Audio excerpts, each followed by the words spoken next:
Venerable, if you're free, we can start. Hello, welcome everyone.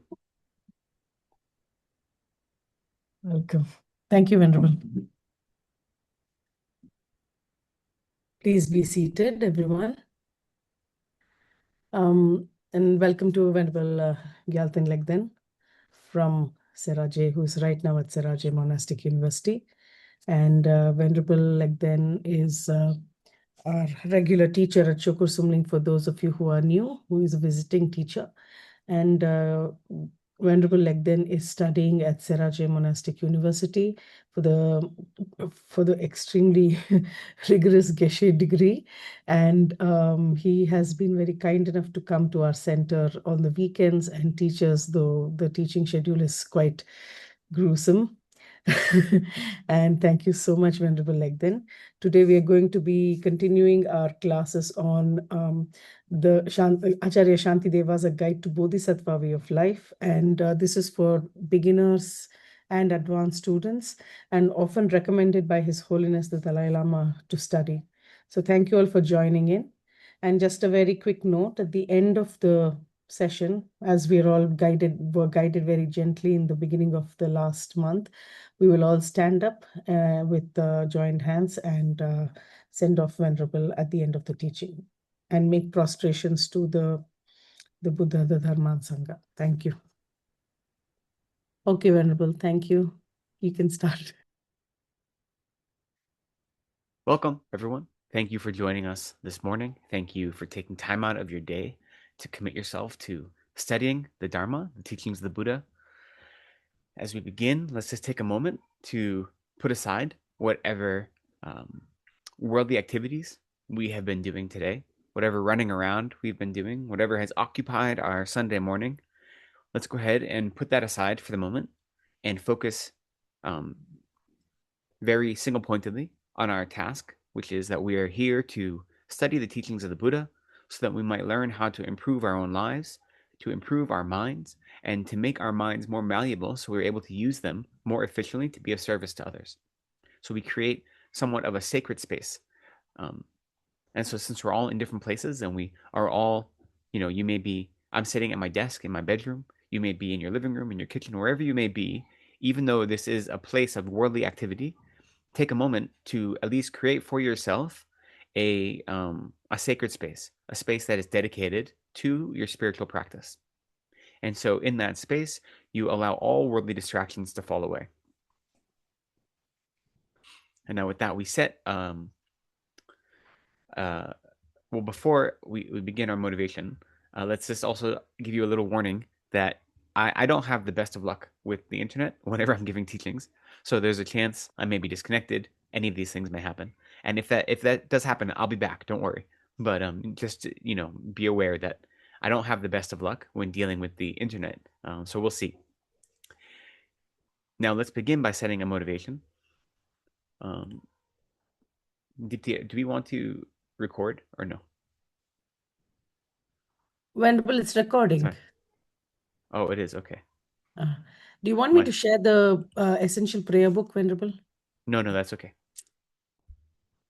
So let's start with motivation. So we'll start by recognizing that the reason we've come together today is not merely for our own benefit, but so that we might improve our minds to benefit others. All right, we might improve our lives so that we can be of service. If we only are engaging in spiritual practice for our own personal ends only, then that is not the most fulfilling or complete way we can engage in spiritual practice. And so the goal should always be to be of service to others in whatever way we are able, and allowing the teachings of the Dharma to open our minds to allow our experiences to blossom in such a way that we can be of greater and greater service in this life and in all future lives until we become Buddhas. And then once we become Buddhas, we'll have even greater capacity. So set the firm motivation that may my practice today and my study be for the purpose of achieving Buddhahood so that I might be able to be of service to others. And once we've set that strong motivation, let's begin with a few preliminary prayers. So we will start with refuge, and bodhicitta, which we will offer 3 times in Tibetan and then once in English, and we'll continue from there. Sangye cheran soki chonam la janchu pardu dagni kyapsu chi dagi jinsogi pe sonam gi drola pencher sangye dru par shok Sangye cheran soki chonam la janchu pardu dagni kyapsu chi Dagi jinsogi pe sonam gi drola pencher sange dru par shok sange cheran soki chonam la chanchu pardu dagni kyabsu chi dagi jinsogi pe sonam gi drola pencher sange dru par shok. I go for refuge until I'm enlightened to the Buddha, the Dharma, and the Supreme Assembly. By my practice of giving and the other perfections, may I become a Buddha to benefit all sentient beings. May all sentient beings have happiness and the causes of happiness. May all sentient beings be free from suffering and the causes of suffering. May all sentient beings be inseparable from the happiness that is free from suffering. May all sentient beings abide in equanimity, free from attachment for friends and hatred for enemies. May all sentient beings have happiness and the causes of happiness. May all sentient beings be free from suffering and the causes of suffering. May all sentient beings be inseparable from the happiness that is free from suffering. May all sentient beings abide in equanimity, free from attachment for friends and hatred for enemies. May all sentient beings have happiness and the causes of happiness. May all sentient beings be free from suffering and the causes of suffering. May all sentient beings be inseparable from the happiness that is free from suffering. May all sentient beings abide in equanimity, free from attachment for friends and hatred for enemies. Reverently I prostrate with my body, speech, and mind. I present clouds of every type of offering, actual and imagined. I declare all my negative actions accumulated since beginning this time, and rejoice in the merit of all holy and ordinary beings. Please remain unto the end of cyclic existence, and turn the wheel of Dharma for living beings. I dedicate my own merits and those of all others to the great enlightenment. Now we'll offer mandala offering. We'll do this once in Tibetan and once in English.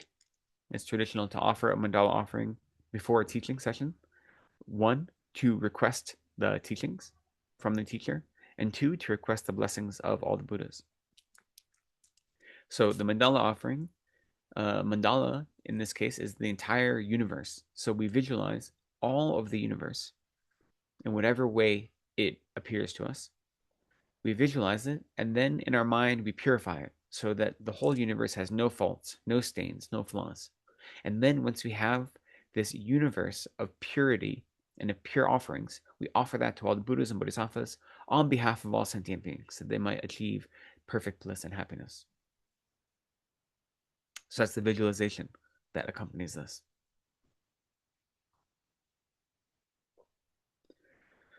On sa shi pu ki ju xing me to tra mi rab ling shi ni de gen ba di sang ge xing du mi te ai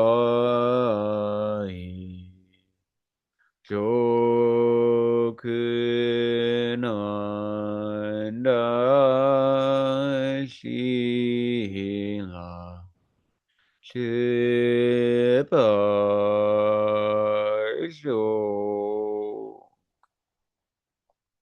This ground anointed with perfume, strewn with flowers, adorned with Mount Meru, the 4 continents, the sun, and the moon. I imagine this as a Buddha field and I offer it. May all living beings enjoy this pure land. Idam Guru Ratna Mandalakam Nihayatayami. And we'll continue with the prayers to Shakyamuni Buddha.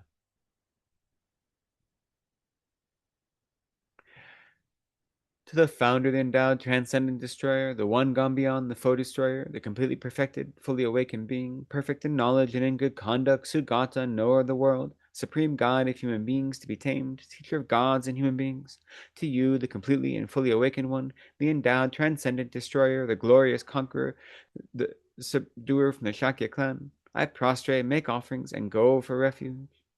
To the founder, the endowed, transcendent destroyer, the one gone beyond, the foe destroyer, the completely perfected, fully awakened being, perfect in knowledge and in good conduct, Sugata, knower of the world, supreme guide of human beings to be tamed, teacher of gods and human beings. To you, the completely and fully awakened one, the endowed, transcendent destroyer, the glorious conqueror, the subduer from the Shakya clan, I prostrate, make offerings, and go for refuge. To the founder, the endowed, transcendent destroyer, the one gone beyond, the foe destroyer, the completely perfected, fully awakened being, perfect in knowledge and in good conduct, Sugata, knower of the world, supreme God of human beings to be tamed, teacher of gods and human beings. To you, the completely and fully awakened one, the endowed, transcendent destroyer, the glorious conqueror, the subduer from the Shakya clan, I prostrate, make offerings, and go for refuge. When, O supreme amongst humans, you were born on this earth, you paced out 7 strides, and then said, I am supreme in this world. To you who are wise then, I prostrate. With pure bodies, forms supremely pure, wisdom ocean like a golden mountain, fame that blazes in the 3 worlds, winner of the best, Lord, to you I prostrate. With the supreme signs, face like spotless moon, color like gold, to you I prostrate. Dust free like you the 3 worlds are not. Incomparably wise one, to you I prostrate. The Savior having great compassion, the Founder having all understanding, the field of merit with qualities like a vast ocean, to you, the one gone to thusness, I prostrate. The purity that frees one from attachment, the virtue that frees one from the lower realms, the one path, the sublime pure reality, to the Dharma that pacifies, I prostrate. To those who are liberated and who also show the path to liberation, the holy field qualified with realizations, who are devoted to the moral precepts, to you, the sublime community intending virtue, I prostrate. Homage to the Supreme Buddha, homage to the Dharma refuge, homage to the great Sangha, to all 3 ever devout homage. To all worthy of respect, bowing with bodies as many as all realms atoms in all aspects, with supreme faith I pay homage. Do not commit any non-virtuous actions. Perform only perfect virtuous actions. Subdue your mind thoroughly. This is the teaching of the Buddha. A star, a visual aberration, a flame of a lamp, an illusion, a drop of dew or a bubble, a dream, a flash of lightning, a cloud, see, condition things as such. Through these merits may sentient beings attain the rank of all-seeing, subdue the foe of faults, and be delivered from samsara's ocean, where they are perturbed by the waves of aging, sickness, and death.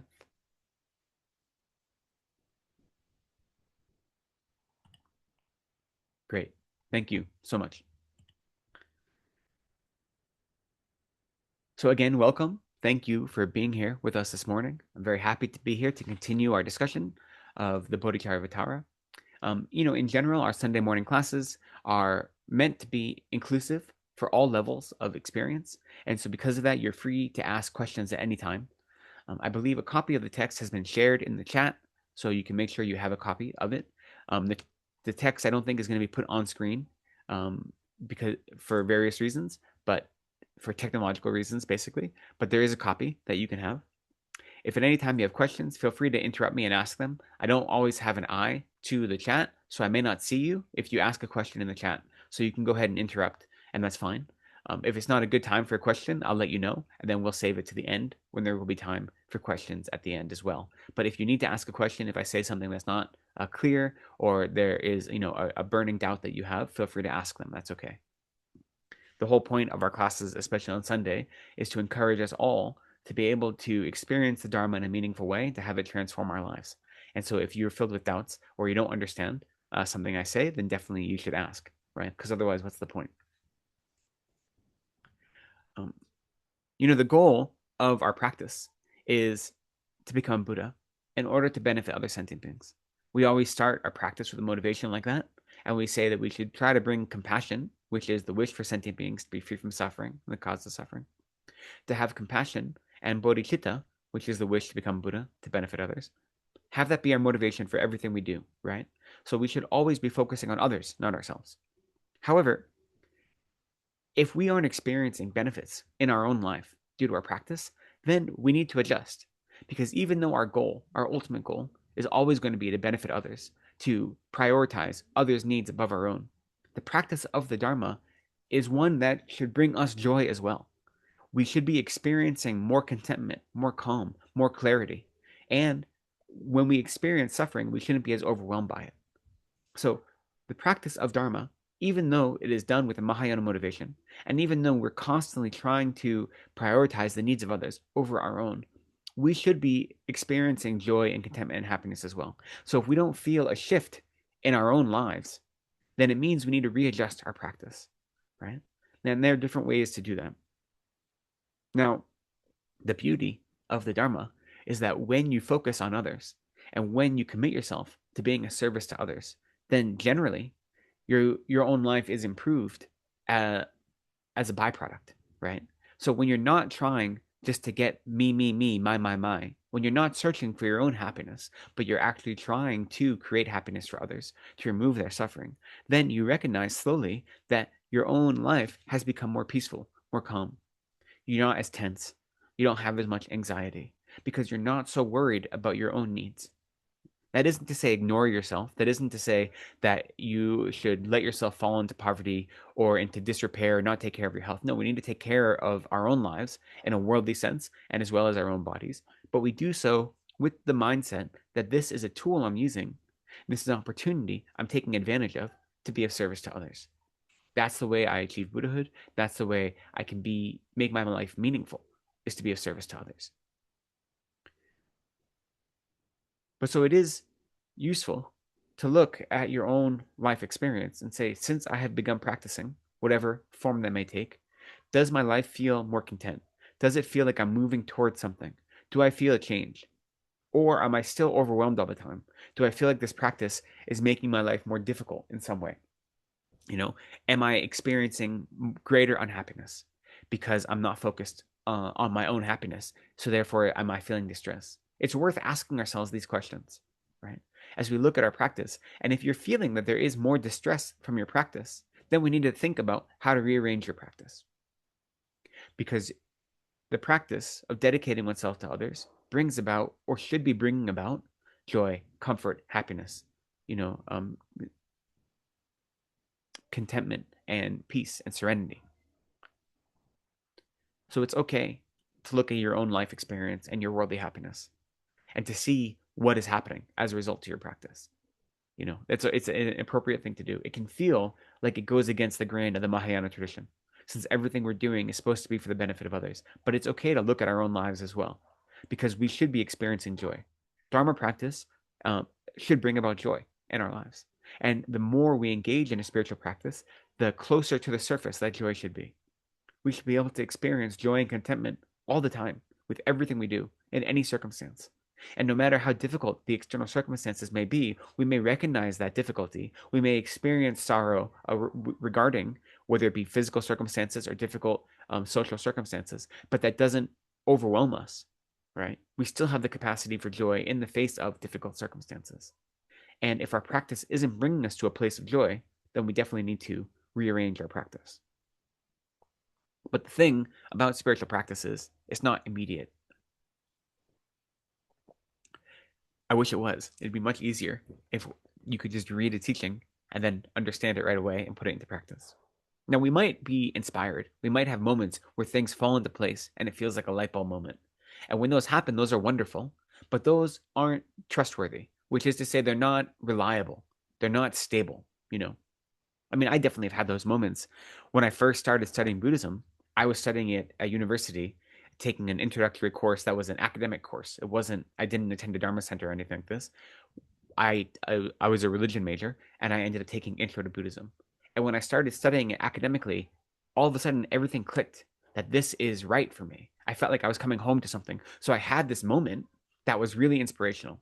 But those inspirational moments don't last, right? They might be light bulbs that let you see into the room, but then you have to use that vision to actually engage in study and practice. So when you attend a teaching, sometimes you attend teachings with great teachers like His Holiness Dalai Lama, and you feel really motivated and inspired. And he might say something, and it might light up all these things inside your mind. And that's wonderful.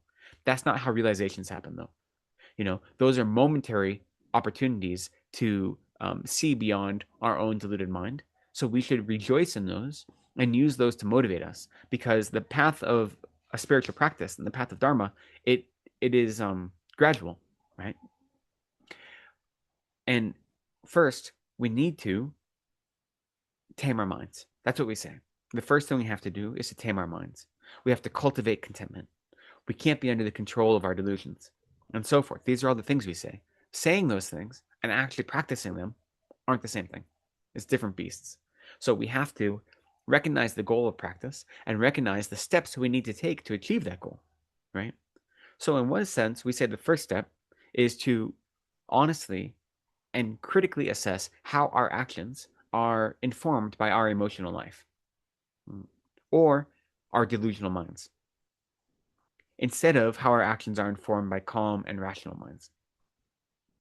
And even saying this, I realize that really that means the first step is we have to understand what is the nature of the mind. We have to understand what are the nature of the delusions, and how do we go about recognizing the distinction between a healthy mind and a delusional mind, And so we need to learn how to engage in both placement meditation, which is meditation that calms our mind and allows us to focus on a single object and be aware.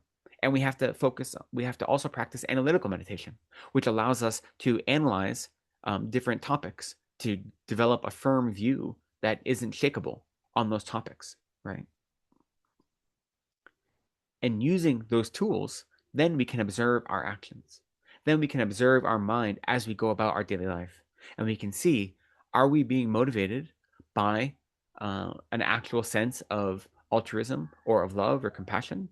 Or are we allowing our deluded minds, our minds that are basically stemming from the three poisons of attachment, anger, and ignorance, with the root being a misunderstanding of the nature of reality, and then closely following that, the self-cherishing mind that says my happiness is more important than everything else in the world. If those are the actual motivations for our actions, then our actions are always going to lead to suffering. Maybe not immediate suffering, or maybe not something we experience as suffering, but they're not going to lead to actual happiness or actual joy. But right now, we are under the control of our delusions. As sentient beings, we are wildly out of control of how our minds work. And so we need to develop a recognition of what are these delusional minds. And so the first step in that is, when you look through, you can reflect on your activities of the day and look at the different decisions you made, look at the different interactions you had with people, and you say, what motivated that action? Was I under the control of anger or attachment or ignorance? Or was I actually calm and clear-headed? And the more we practice, instead of retroactively looking at our actions, we can notice those emotions before they arise, right? The truth is that the more we practice, we can develop the antidotes to the emotions more quickly. There's two types of antidotes to our negative emotions or to our deluded minds. One type of antidote is the kind that, once it has already arisen, allows us to subdue it, right? So we say, for instance, patience is the antidote to anger, and so forth. Love is an antidote to anger or jealousy or hatred. So when a negative emotion arises, we can actively try to cultivate its antidote that will allow us to subdue that emotion. That doesn't uproot the emotion, right? That doesn't get rid of that emotion from our mental continuum. But what it does is, in that moment, allows that emotion not to be controlling our thoughts and actions. And the other type of antidote is the long-term antidote. And that's the antidote that actually uproots our negative emotions. And that really is an antidote that is allowing our mind to recognize the nature of reality, right? Understanding how things truly exist and how we exist in the world. So we say that is understanding emptiness, even in small amounts. Understanding the way we experience reality and the way reality actually exists are not the same thing. Developing conviction in that is how we uproot the negative mind so they don't arise in any way, right? So that's a slow process. That's not going to happen overnight. And so as we practice more and more, we get to see our emotions and our negative minds in action more quickly. So, even though I've been practicing for decades, I very clearly haven't overcome the minds of anger and attachment. But I'm better at seeing when they arise. And since I'm better at seeing when they arise, then instead of acting out of anger or attachment, I have a greater capacity to notice them, and then before I act on them, work to subdue them. So that is a huge improvement. And I think we all had experiences in our lives where we said something, and then afterwards we said, oh, I really shouldn't have said that. I wasn't in control. I was so angry. I said something, and if I had been thinking clearly, I wouldn't have done that, right? We've all had those experiences. So the goal is to catch ourselves before we act on our anger, our emotion, or our attachment, whatever the deluded mind may be. And so, in many ways, we could say that this path of trying to develop a sense of contentment and happiness is not that different from contemporary psychology, right? Understanding how our mind works and understanding how if we can control our emotional reaction to the world around us, then it allows us to react from a clear-headed mind, right? Instead of being reactive, we're being constructive in the way we engage in the world. So it does share a lot with contemporary ideas of how to find contentment and peace. However, there are techniques that are the same, and there are a theory of emotional engagement and reaction that overlaps, definitely. But there is some very big differences as well between the religious practice that we explore in our spiritual practice of the path to enlightenment and secular psychological analysis. And so the big difference, there are a number of them, but the first one is that our goal is different, right? The goal of a spiritual path is to become a Buddha to benefit others. That's always motivating everything we do. So when I'm trying to subdue my anger, it's not simply so that I'm not distressed. It's not simply so that I have control over the immediate moment. It's so that I can become the kind of person that I have the capacity to become. I can perfect all of my good qualities and I can be of service to others. So the goal is different. The goal isn't the immediate gratification of having a calm mind. That's the tool, right? The goal is to be of service to other sentient beings in the best capacity I can. So the goal is different. And having a different goal, even if the action seems similar, that different goal changes the flavor of the action. It also changes the power of the action. So that's the first big difference, is that our goal is different. Our goal is not for our immediate happiness, our immediate pleasure. Our goal is for something much bigger than that. It's for the happiness of all sentient beings. Another important difference is our understanding of happiness and suffering is different than the secular idea of happiness and suffering. Okay. When we talk about suffering, we generally are thinking of the coarse type of suffering. The suffering is called the suffering of suffering. So in the secular view, the only type of suffering they think about is what we call the suffering of suffering. That's the coarsest type of suffering, the suffering of old age, of sickness, of our bodies, the suffering of like strong negative emotions like depression or anxiety. That is all very coarse type of suffering. And it is suffering, right? And we do want to get rid of it, but that is the roughest type of suffering. There's more subtle types that we also need to eliminate if we really want to try to find peace in our lives. And now one of them, the most subtle type of suffering that is uncommon to Buddhists, is called the suffering of conditioned existence. And that is simply the fact that we exist in such a manner that it allows us the capacity to suffer. That capacity to suffer is itself a type of suffering. That's very, very subtle. And we can't get rid of that until we actually achieve the state of normal learning. So that's very far away. And it's useful to recognize, at least to me, it's useful to realize that being the fact that I exist in samsara, that means I have the capacity to suffer. That capacity itself is a type of suffering. And the reason that's useful, at least for me to remember, is because it shows how much work I have to do. And my experiences of suffering and the actual nature of suffering are not the same. Because my experiences, I only experience these coarse, big, overwhelming sufferings, the ones that are explosions and fireworks. But the more subtle ones are the important ones that I have to try to overturn, right? So remembering that third type of suffering, the most subtle one, is useful for me as like a background understanding. But from my personal practice, what's most important is remembering the second type of suffering. We call that the suffering of change. And the suffering of change recognizes that all of our experiences of worldly happiness are, in and of themselves, a type of suffering.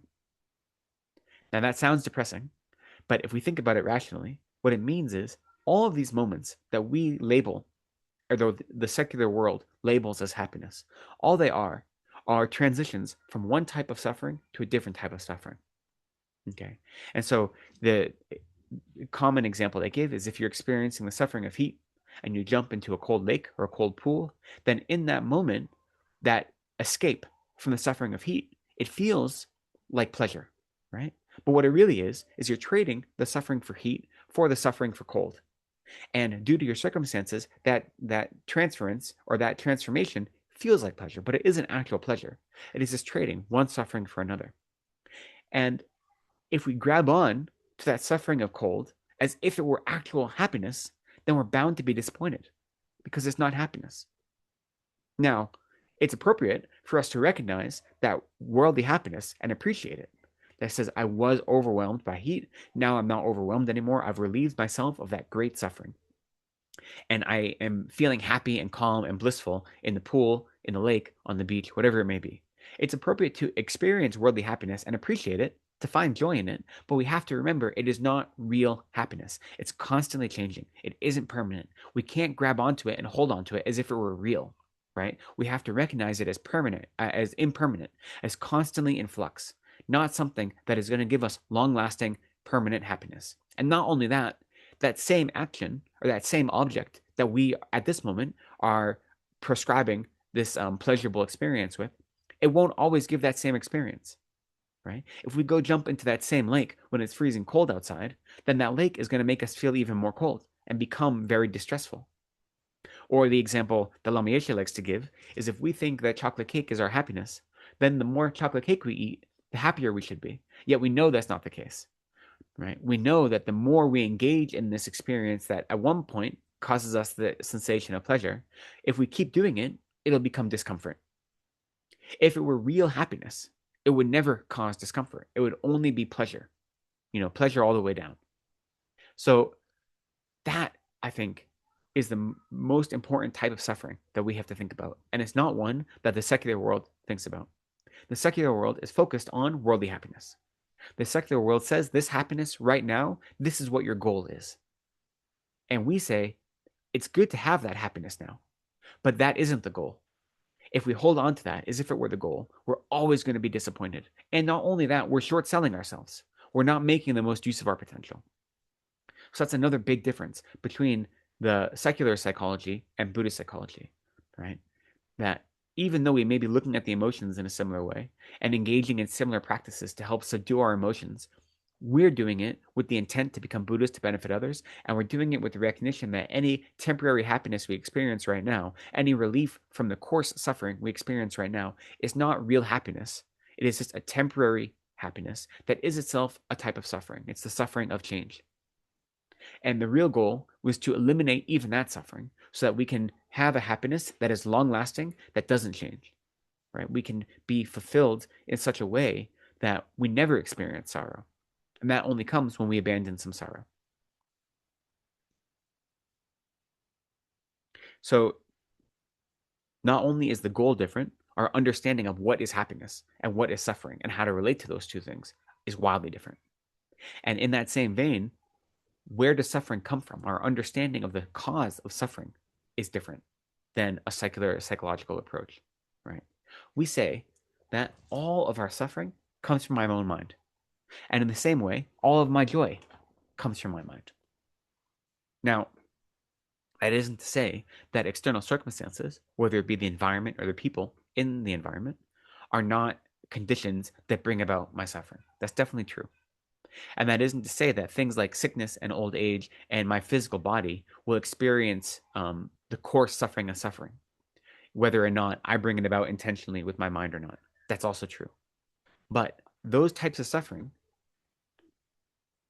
they come about due to two reasons. One, we have already engaged in the actions in the past that created the negative karma that allows that suffering to ripen in this life. So on one hand, we've created the conditions to experience that suffering due to actions we've done in past lives. Negative actions that have created negative karma, that negative karma took planted seeds and they're now ripening as experience of suffering, whether it be physical suffering or mental suffering or anything like this, environmental suffering. Those experiences of suffering that we have now are due to our own actions in the past.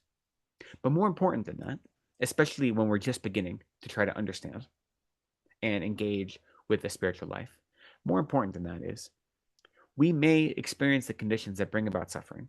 It could be that we have physical pain, we have sickness, we have people in our lives that are mean and that insult us and harm us. We're not in a position to avoid those experiences, right? But what we are in a position to do is avoid taking those unpleasant experiences and then multiplying our suffering by adding emotional suffering and mental suffering on top of it, right? When we expect everything to go our way, when we expect to only have a life that's filled with comfort and joy and popularity, then when we don't get those things, our suffering is even more, right? We are exacerbating our suffering because we're taking whatever suffering may have. Let's say it's physical suffering. Let's say I fall and I break my ankle, right? I can't avoid the physical pain that comes about from having broken my ankle, but I can avoid the mental anguish, the saying, why did this happen to me? This is going to ruin my whole life. The next month, I'm not going to be able to walk around. Everything's going to go wrong. Oh, woe is me. Woe is me. All those things I can avoid. I can instead recognize I'm in pain because I broke my ankle for whatever reason. Maybe I was clumsy. Maybe, one of the small boys from my house ran in front of me. I'm surprised we don't hear the small boys. I have a number of boys that live with me here, and they found that I'm more than happy to supply them with candy, and and it's a nyempa. It means a gift. And so at any point of the day, I have small boys coming to my room just saying nyempa, nyempa, and then I have to give them candy, otherwise they won't leave. I've created the conditions for myself to experience this type of suffering. Let's say. My point is though, for whatever reason, I've caused this pain to happen. I've broken my leg, broken my ankle. I can't avoid that. It's happened. What I can do is avoid adding more suffering to myself, right? And the truth is, we say that physical suffering isn't that great compared to our mental suffering. Now, it doesn't feel that way in the time, especially if you have like a strong sickness, right? If you're really ill, maybe even, with an illness a terminal illness, it feels overwhelming. I acknowledge that. That's very true. But it's still not as powerful as our mental suffering that we add on top of it. I don't know if anyone has done hospice care work, but I have worked in hospitals and done hospice care work. And you can see people who are at that stage of their lives, regardless of their physical state, they have the capacity to ease into the dying process with a calm mind or with a disturbed mind. And you can see which ones go through the process with much less distress, right? The people that are clinging to life and saying, I don't deserve this, this isn't fair, then no matter what physical state their body's in, their desperation and their fear and their suffering is so much greater, and I've seen this firsthand. Whereas when people recognize, sure, it isn't fair, I may be young, I may be in my 40s or my 50s and I have this illness, but that's what it is. I can't avoid it. It's already happened. So when they are able to go into the dying process without as much clinging and without that mental desperation, then their physical body still may cause them pain, but their mental suffering is so much less, right? So we understand the source of suffering wildly differently than secular psychology. We say all of our happiness and all of our suffering comes from our mind. All of it does. And that means, for me, that's liberating because it means I have the capacity to bring about my own happiness. I'm not dependent on anyone else. I'm not dependent on external circumstances or an external being to grant me happiness. I have the means for my own salvation, for my own temporary worldly happiness now, and for my future permanent happiness in Buddhahood. I have the ability to achieve that. I don't have to rely on anyone else. For me, that's very liberating and empowering, right? But the flip side of that is I'm also responsible for my suffering. I can't only take the good. I have to recognize that if I'm responsible for my happiness, that means I'm also responsible for my suffering. And if I'm responsible for my suffering, then I can engage with it in a meaningful way instead of being overwhelmed by it. But I have to take responsibility. That includes recognizing the difference between virtuous activities and non-virtuous activities, and making sure that I live my life in such a way that accords with virtue, in such a way that is only setting myself up to experience positive results, right? When we understand the law of karma and develop strong conviction in it, we realize that no matter how small a negative action may be, it's still going to bring about an unwanted result, a result of some sort of suffering.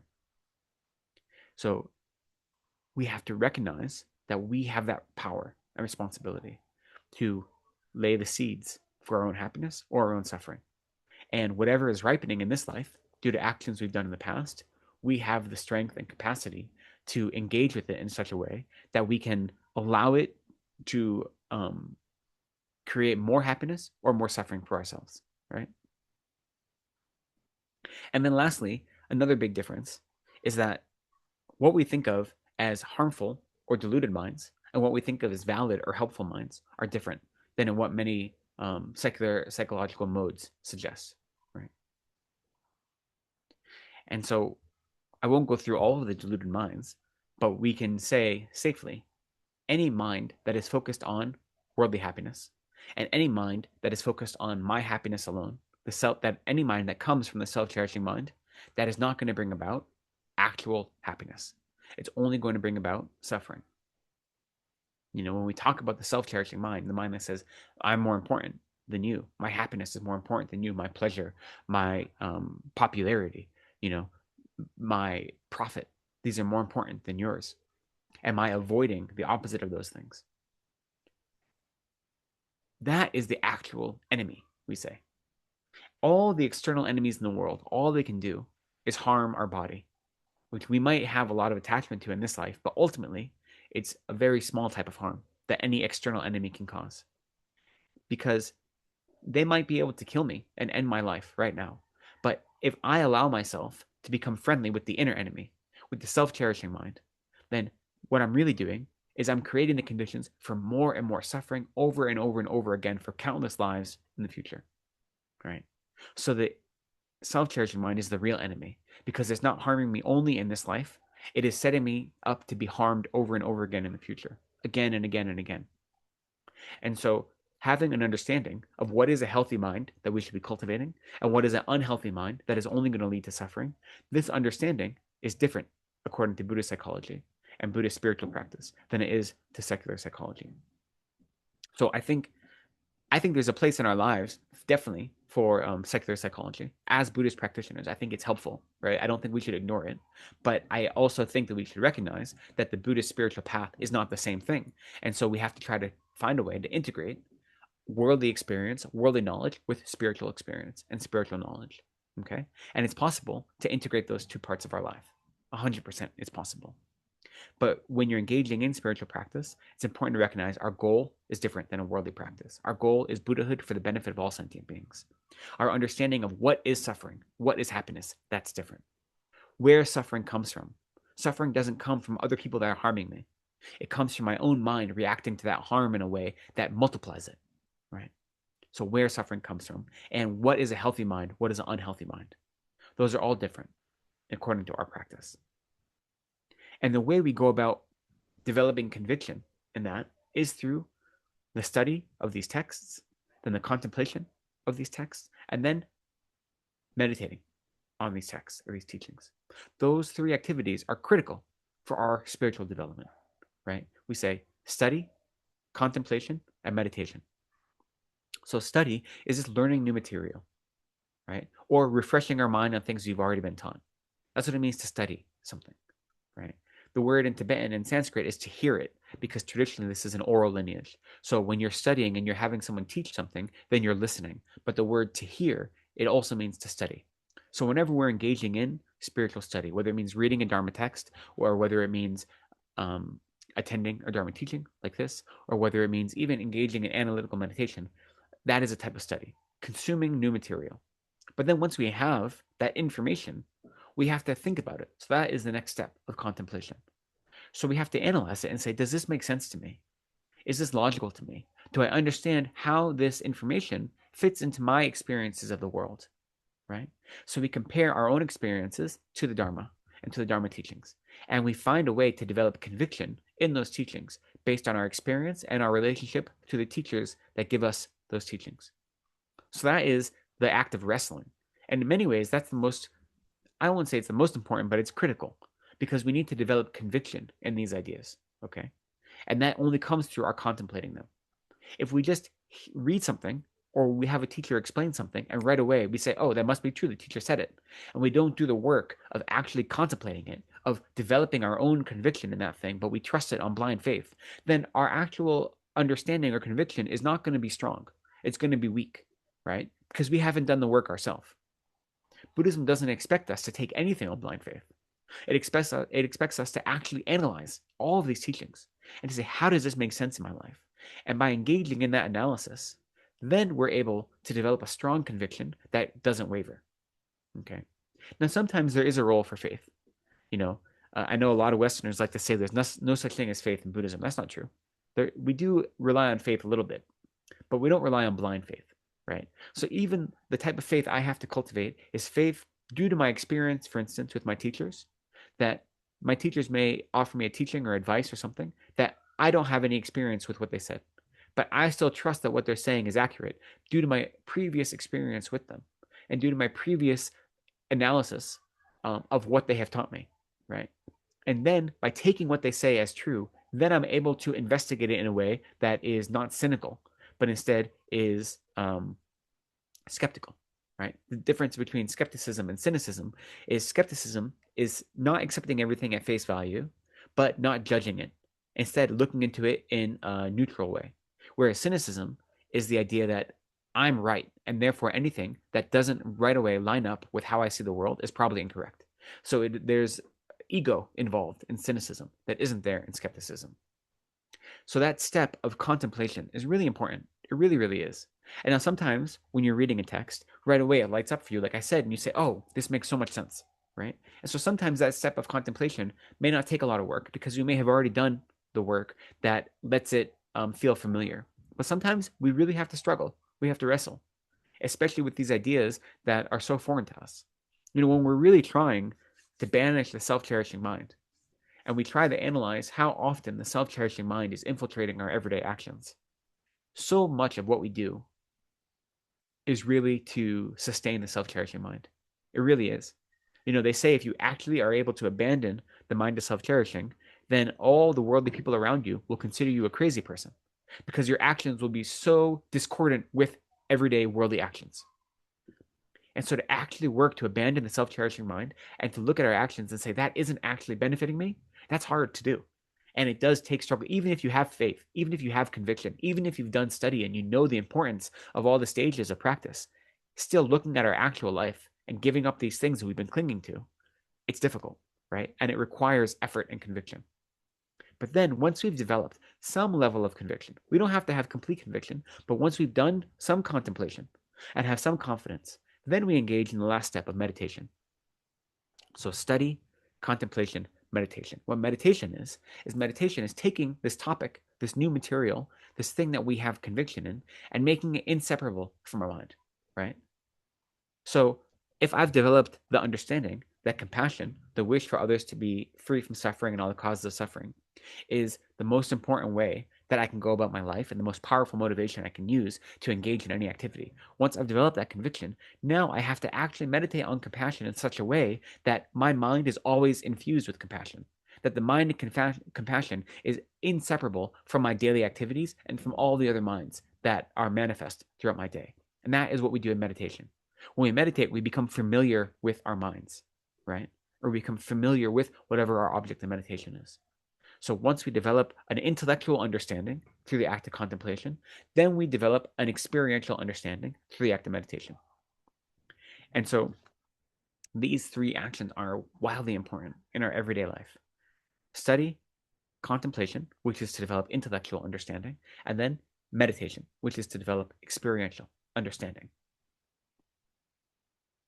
And now with that said, the text that we have been studying on Sunday mornings right now is the Bodhicharyavatara, which the guide to the Bodhisattva's way of life by Shantideva. And this is considered one of the most widely accessible and important texts about bodhicitta and about what it means to live the life of a bodhisattva.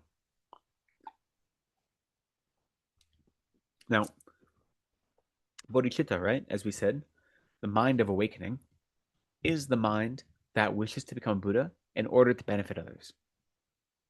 And the reason this is important, right? I mean, it has as its cause, its primary substantial cause is great compassion. So we start by developing compassion. But compassion is simply the wish for others to be free from suffering. We need to use that to then segue into the actual wish for me to achieve Buddhahood to benefit others. When any of our actions are motivated by that wish, they become a spiritual practice. They become a virtuous practice, no matter what the actions are. That is how we develop on the spiritual path to achieve Buddhahood, is by always prioritizing others, by never allowing our selfish mind to allow the self-cherishing to take priority. And it's impossible to have bodhicitta and self-cherishing at the same time, right? So we have to cultivate bodhicitta by developing conviction in it and then seeing how it benefits our lives. And this goes back to the thing I started with today, which is that our goal may be to become a Buddha to benefit others, but we should still be experiencing benefit in our life. So if you actively work to have bodhicitta or even compassion be your motivation throughout the day, do that for a month, and then look back on that month and say, how did my experiences change? My daily worldly activities change due to trying to focus on compassion or bodhicitta instead of whatever normal worldly focus or motivation I would normally have. And you'll see that if you're able to actually bring compassion and bodhicitta into your everyday life, then you will feel a sense of emotional relief and a sense of contentment, a sense of satisfaction that you didn't feel otherwise, right? By relocating the center of our concern from our own self to others, then whatever happens to us isn't as overwhelming. When my focus is on your happiness, not on my own, then when something difficult happens to me, when I experience an obstacle or some difficult circumstance, it doesn't distress me as much because my focus isn't on my happiness, it's on yours, right? When someone is harmful to me, then I can realize that their actions of harm come from their own suffering, their own lack of understanding what the nature of reality, but what causes suffering, what causes happiness. So all they're trying to do is experience happiness. That's no different than me. All sentient beings want the same thing. We want to be happy. We don't want to suffer. The difference is most sentient beings don't understand what is happiness, what is suffering, and they run towards suffering and grab onto it with both hands, saying, look, I'm happy now. And in the process, all they do is create more unhappiness for themselves and for others. So when someone harms me, instead of being upset that says, how could this happen to me? I say, how unfortunate that you've engaged in an action thinking it would bring you happiness, and all it's done is create more suffering for yourself. That understanding allows me to experience their harm in a way that doesn't affect my own mind, my own contentment, and instead it actually becomes a source of compassion, right? So trying to develop bodhicitta is really, really important, and studying this text slowly and going through all the verses and the chapters is one way that helps us, right? Now, a lot of this text is aspirational. A lot of his advice is not something we can put into practice as it is written on the page right now, because this is what a bodhisattva would do. We're not bodhisattvas. Bodhisattvas are people that have actually realized unfabricated bodhicitta, which is to say that mind of bodhicitta takes no effort. It's constantly in their mental continuum. It doesn't take any effort on their part. Even when they're sleeping, they have bodhicitta. It's not manifest, but it's still there. So an actual bodhisattva, this is how they live their life. That's what we're aspiring to be. So we may not be able to actually follow the advice of these verses word for word right now, but what it will do is show us what our goal is going to be, what our actions should look like in this life. And by having that as our goal, then we can move towards it in whatever way is meaningful to us, you know? So I won't go over the too much about the text because we talked about that in the past, but just Shantideva, 8th century monk who studied in India, I think last week I mentioned he was at Vikramasila Monastery, and that's wrong. He's a Nalanda Monastery monk. There are two major monastic institutes in ancient India for Buddhist study and contemplation. One is Nalanda, and one is Vikramasila.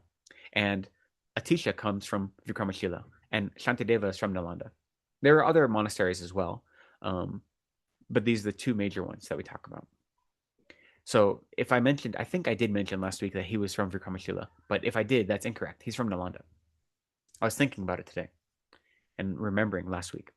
So 8th century monk from Nalanda, and he gave this teaching.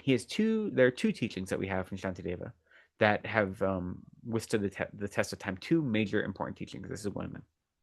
And so this text is divided into 10 chapters that are talking about the life of a bodhisattva, how to live your life as a bodhisattva.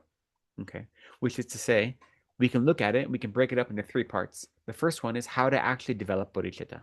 Next is, once we've developed bodhicitta, how to prevent that bodhicitta from declining. And then finally, how to then increase and continually develop our bodhicitta. So those are the three aspects that he is teaching us in this text. And that lines up with what we call the 6 perfected activities of bodhisattva, right? The activities of generosity and morality and patience, as well as effort or joyful effort or vigilance, contemplation or concentration rather, and wisdom. So those are the 6 perfected activities of bodhisattva, also known as the 6 perfections. And those line up with these chapters as well. Right? So the first 3 chapters are giving us instruction on how to develop bodhicitta. And they also include, not directly, but indirectly, a teaching on how to practice generosity. That's taught in the first 3 chapters. Now we're on the 4th chapter.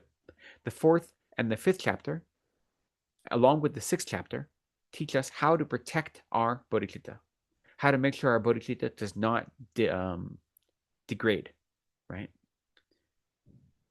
And so the 4th and the 5th chapter are teaching the perfection of morality. The 6th chapter is teaching the perfection of patience. And then finally, the 7th, 8th, and 9th chapters are teaching joyful effort, concentration, and wisdom. And those 3 chapters are teaching us how to then continually develop bodhicitta, how to increase our bodhicitta. So we've developed it, we've protected it, and now we're increasing it. And finally, the last chapter is a chapter of dedication, the 10th chapter. And so here we're studying the 4th chapter. So as I said, the 4th and the 5th chapter are about morality, or they're specifically teaching us the perfection of morality. But the 4th chapter is teaching it via conscientiousness. So the 4th chapter is all about conscientiousness, and the 5th chapter is all about awareness, right? So awareness is the mind that recognizes when we are distracted. Awareness, also called introspection, also called meta-awareness sometimes, that is the mind that is observing our own mind, right? So it's like a little security guard that is always active, patrolling our mind, saying, when am I distracted? Am I experiencing external distractions, or am I experiencing internal distractions, or am I actually focused on whatever it is I'm trying to focus on, right? So that's awareness. That's the 5th chapter. Here, we're talking about conscientiousness. Sometimes this is also translated as carefulness or heedfulness, right? And what it means is being aware of our environment and our place in that environment so we can guard the mind and ensure the mind is not following non-virtue, but is instead following virtue. So being conscious of our actions and how our actions exist in a larger context. Right? And so we also have to remember that this is in the context of the Bodhicharyavatara. This is the first chapter teaching us how to prevent our bodhicitta from declining. Right? So we're being conscientious of our actions to make sure that whatever type of bodhicitta we have managed to cultivate isn't going away.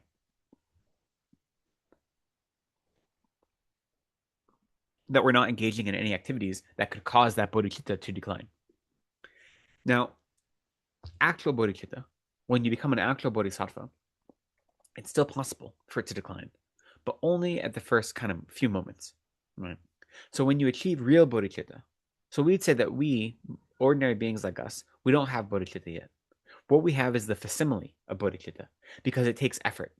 We only actually can develop a mind that wishes to become Buddha to benefit others with effort, and it only really becomes manifest during our meditation. Actual bodhicitta is when that mind no longer takes effort, and it is constantly manifest without any intention or effort from our part. It's always there, right? So we have the facsimile of bodhicitta. But even actual,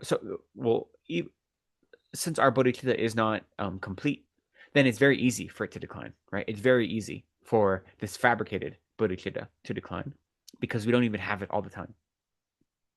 But even actual bodhicitta can decline. When you first develop actual bodhicitta, the mind of awakening, the mind of enlightenment, then that is considered the gateway to the Mahayana path or the Mahayana vehicle. And there are 5 paths on the Mahayana vehicle, right? There is the path of accumulation, that's the first path. Then the path of preparation, path of seeing, path of meditation, path of no more learning. Path of no more learning being Buddhahood. The path of accumulation is when you're engaging in activities to accumulate as much merit as possible, right? And on that path, there are 3 subdivisions: the small, middling, and great path of accumulation. As long as you're only on that first part, the small path of accumulation, it's still possible for your bodhicitta to degenerate. After that, once you reach the middling path of accumulation, then your bodhicitta is stable and it won't degenerate, no matter what. But even when you have realized bodhicitta, it is possible for it to degenerate. And so this chapter is teaching us how to make sure that our actions are not cultivating a degeneration in bodhicitta. Okay? And so with that, we can start with verse 7. Because verse 7 directly deals with when a bodhisattva their bodhicitta degenerates. And now, verse 7 is a strange verse. So what you'll find in a lot of these verses is that they're responding to an opponent whose opposition or their qualm isn't actually stated in the text, right? So in verse 6 and verse 5 and 6 both, we talked about, sorry, I'm in the wrong chapter. Here we go. In verse 5 and 6 both, we talked about if I've developed the mind of bodhicitta and then I allow it to degenerate, how could I ever have happiness? Because I made a promise to all sentient beings that says, I'm going to work for your benefit. I'm going to make sure every one of my activities is for your benefit. That's what the mind of bodhicitta is. And if I've developed that, and then I go against that, of course I'm going to experience negative results. I'm not going to be able to experience happiness myself. I'm probably going to fall to a lower realm, right? That's what we say. And so after that, what verse 7 is referencing is, I think you've all probably heard of Shariputra. Shariputra is one of the attendants of Shakyamuni Buddha. So Shariputra achieved actual bodhicitta, and he was on the very first stage of the small path of accumulation. And he had this mind of bodhicitta, and someone came up to him, someone with bad intentions, and said, I want you to offer me your arm. And he said, sure, okay. And he cut off his arm, and he gave his arm to this guy. And this guy said, look at how disgusting and impure the Buddhist teachings are. They offer these bloody offerings. And he insulted and criticized the Buddha and the Buddhist teachings, right? And that had been his intent all along. And when he did that, Shariputra had this moment where he said, how is it possible to actually liberate people that are like this? People that are so degenerate. How is it possible to liberate them, to bring them out of suffering? And so once he had that mind, his bodhicitta degenerated, because bodhicitta should be working all the time for the benefit of all sentient beings. So if you have a doubt about the ability to actually liberate someone, it means your bodhicitta has declined, right? And so in that moment, his bodhicitta declined, and he fell off of the Mahayana vehicle. However, in that very same life, he still achieved the state of Arhat. He achieved freedom from samsara, just a Hinayana Arhat status, not a Mahayana Arhat status, which would be a Buddha, right?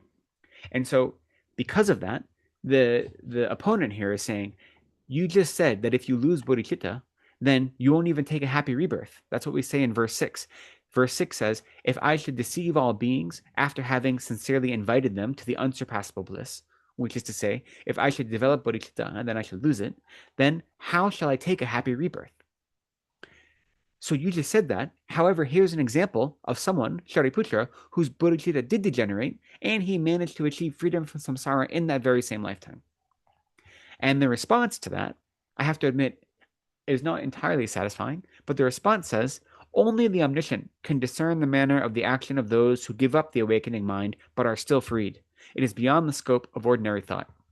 So the response that we get in this text basically says, look, it's really complicated and only a Buddha can understand it. So don't worry about it. It is possible, but it's unlikely.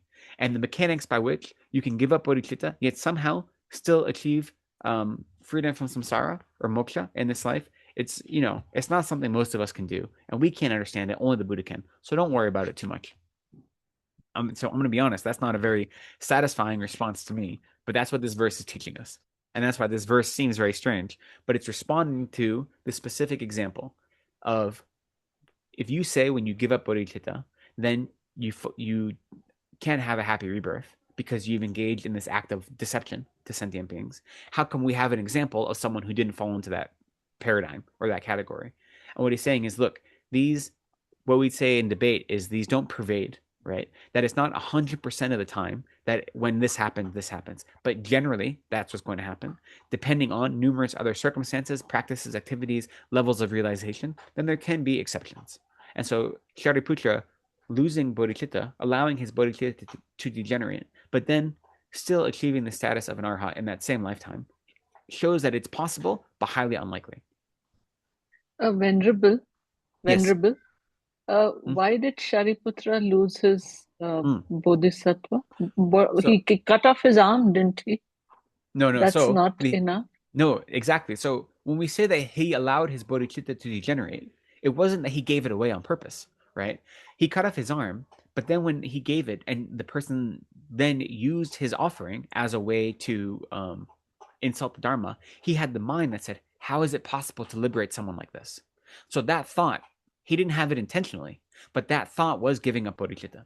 Because bodhicitta is the thought that everyone can achieve liberation, and it's my job to bring everyone to liberation and freedom from suffering. So as soon as But you lose that thought, it might have been a moment of exasperation, right? it was a moment of exasperation. It might not have been genuine doubt. It might have been just exasperation, and Yeah. and so you No, can't that's get exactly right. exasperated. That's exactly what it was. But actual bodhicitta would stand up to exasperation. Actual bodhicitta, if you had genuine bodhicitta and not the facsimile of bodhicitta, but actual bodhicitta, then that exasperation would never come. Right. So for us who don't have that level of realization, that makes sense. Of course, you feel that way. But what this is showing is that if you have actual genuine bodhicitta, that thought would never arrive. So that shows us that our level of bodhicitta still needs to become deepened. Another example they give is Chenrezig or Avalokiteshvara, right? The Buddha of compassion, when he was still a bodhisattva.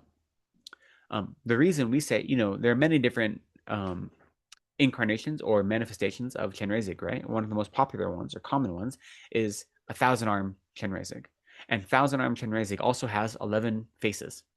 And they say the reason for that is when he first achieved the state of being a bodhisattva, he said, now that I've achieved bodhicitta, I will never for a moment have any doubt about liberating all sentient beings. And if I were, let my head shatter into countless pieces. He had that prayer. He made that prayer. And then he achieved bodhicitta. And at one moment, he just observed reality and realized how many countless suffering sentient beings there were. And for one moment, he had his mind became despondent. And so since his mind became despondent, his bodhicitta left him and his head broke into all these many pieces. But then we say Amitabha came and he said, look, it's okay. You don't have to be despondent. You can cultivate bodhicitta. And so he took all the pieces of Chenrezig's head, of Avalokiteshvara's head, and he shaped them into 11 different faces. And that's why he has 11 faces, is because for one moment he lost his bodhicitta, and due to his previous pledge, it caused his head to shatter into many pieces. But Amitabha put him back together. And then he said, look, I'm going to be here to support you.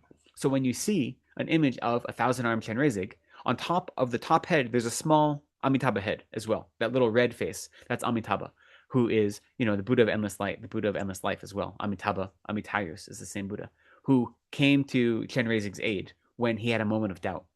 So you're right. That moment of doubt, that moment of exasperation is very mild, right? But for a bodhisattva, that shouldn't ever occur.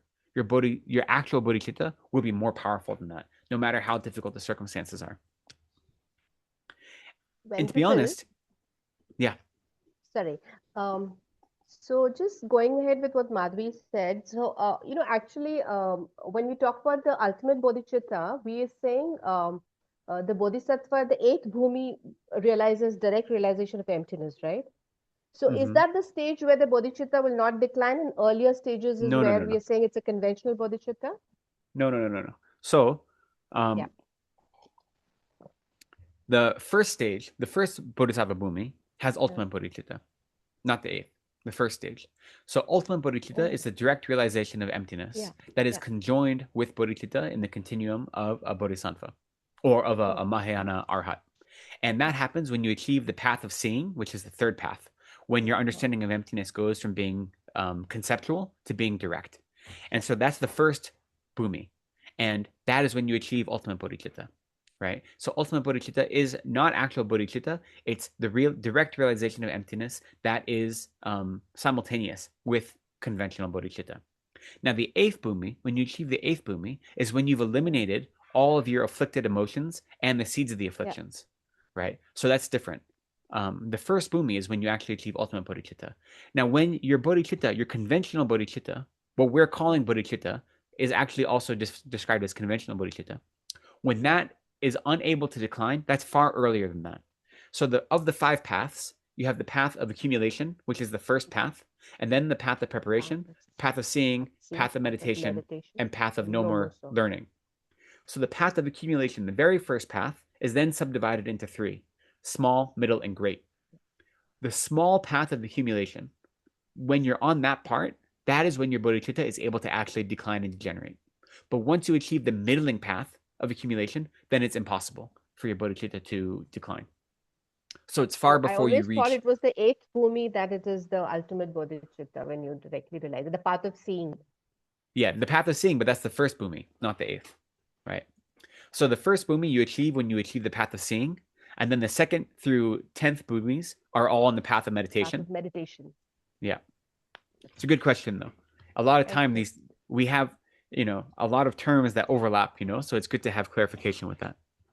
Thank you. Uh, Um, Venerable, just yes. one more question. So, is it Okay. okay to then sort of, obviously the rules for bodhisattvas are very different from the rules for us. As in, if we have some doubt or we sort of stray from the path, then what we do is we express regret and Hmm. Hmm. and go through the purification and then Mm. come back to the path, right? Yeah, um, of course. so So that, so yeah. clearly it's not the same for bodhisattva, right? Well, no, the difference is that practice is the same, right? The idea that when we lose our beneficial minds or we engage in a harmful activity, we need to purify it and then return to a spiritual practice. That's the same for bodhisattva, except that we don't actually have bodhicitta to degenerate. We only have the facsimile of bodhicitta, which is what we're talking about here, right? And so when we engage in a harmful action, so for us to, if we were to have this mind, so I think this is a good example. I look around at people's activities all the time and I say, how can we ever save that person?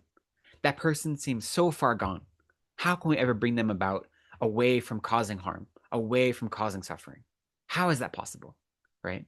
That's a very common sentiment, right? Especially because our society is so divided right now. And there are some people that just cause so much harm that you look at them and you say, how could you ever do anything besides cause harm?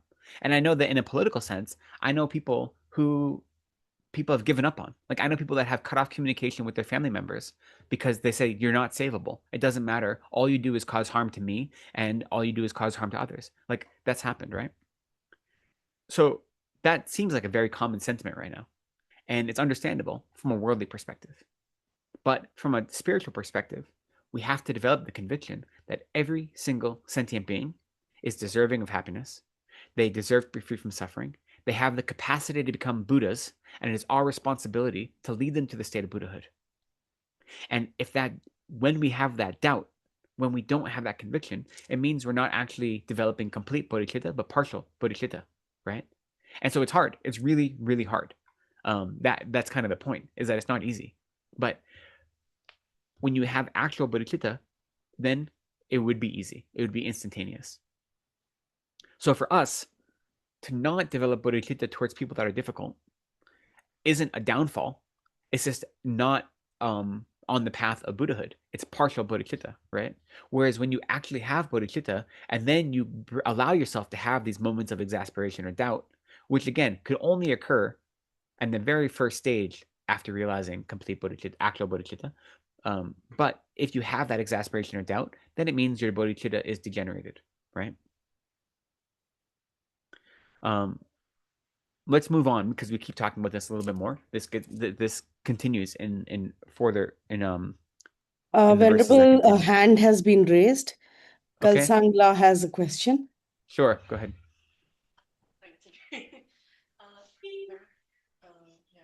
Could you please speak up, Kalsangla? We can't hear you. Oh, sorry, my mic was off. Got you. Yeah. So Geshe-la, just a follow-up question on that, right? Mhm. I've read about like a verse. So it says, since enemies and obstructors are the exaltation of dharmata, so we do not abandon them. If they disappear spontaneously, that is siddhi, and hence we don't reject them. I was wondering if you could give me some tips on how to understand this. Yeah. So, one way to understand it, it says that, so people that cause us harm, whether it be enemies or obstructors, that cause difficulty in our lives, they hear that saying they're the manifestation of dharmata, that which is to say that that is the realization that they themselves exist. So when we understand emptiness, right? When we understand that we don't perceive reality the way reality actually exists. So when someone is causing me harm and I apply the label of enemy to them, that label is something I'm superimposing on their actions and on their activities. That there's no inherently existing enemy. It's merely me applying that label and then reacting to them as if there were that thing, right? So it's not correctly understanding the difference between my hypothetical or my superimposed enemy and the actual nature of those sentient beings. And so when I realize that that relationship with those sentient beings, that label or that experience of them being enemy, of them being obstructors, is something I've superimposed on them due to my misunderstanding of the nature of reality, then of course I would not reject them. Of course, I would not say you aren't deserving of my compassion, of my bodhicitta, of my love, because you are a suffering sentient being.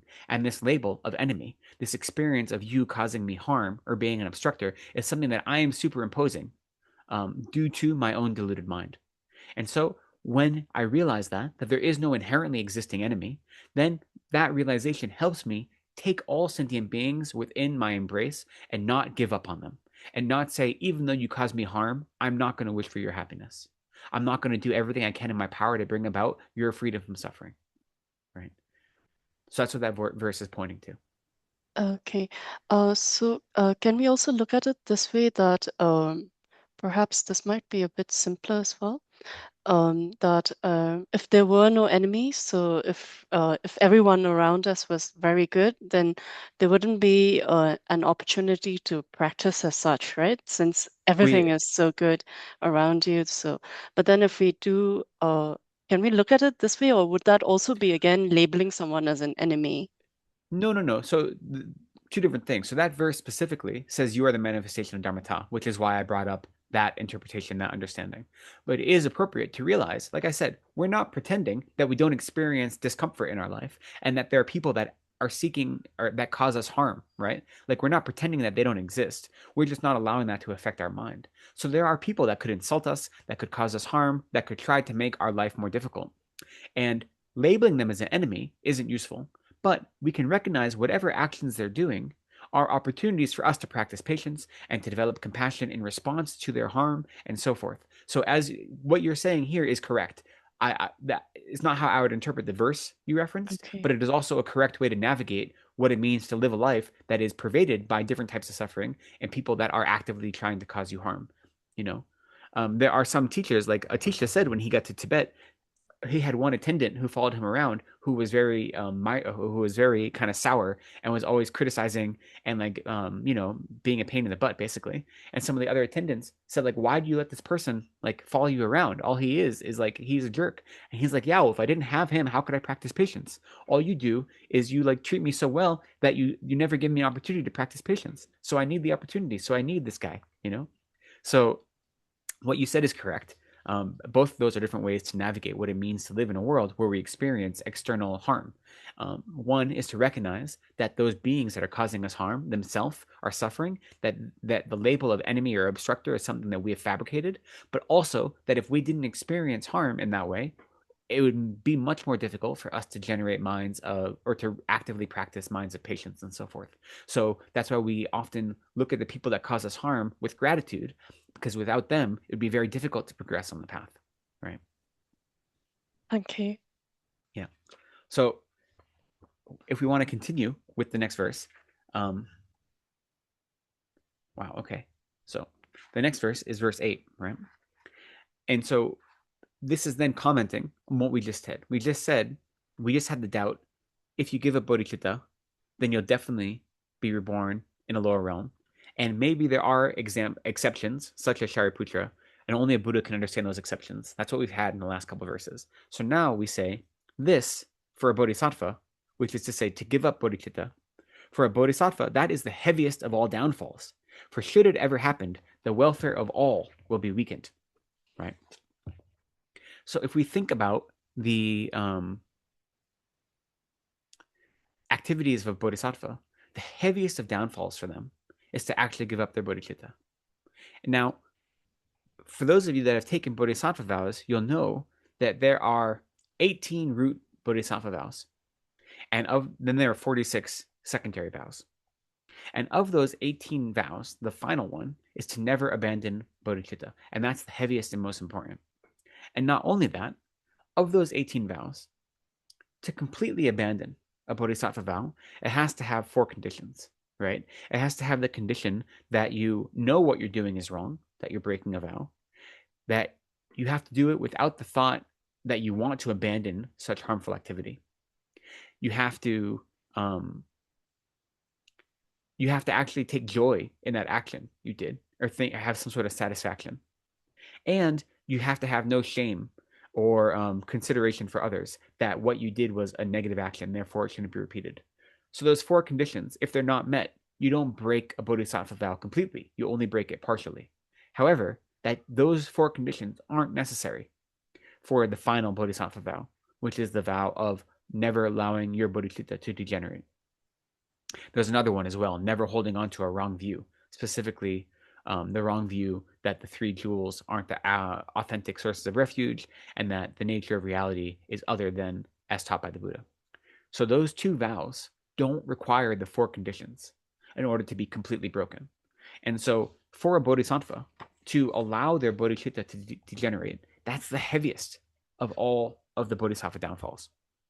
And now for us, we don't have actual bodhicitta, but for those of us that have taken bodhisattva vows, for us to allow our fabricated bodhicitta to degenerate, that's the heaviest of infractions against those bodhisattva vows.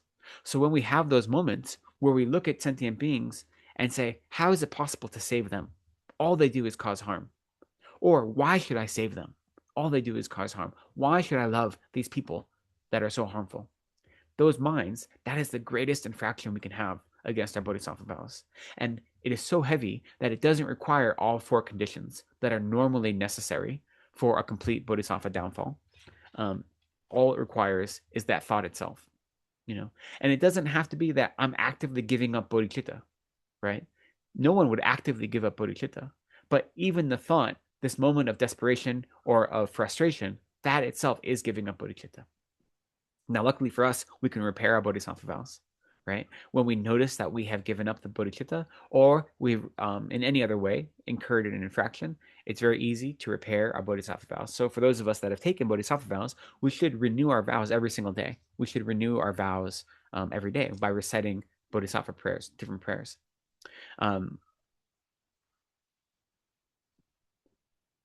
If anyone is interested in that, we can share. This is an FPMT text. Is this the Bodhisattva vows? I can share a copy of it if you want in the chat.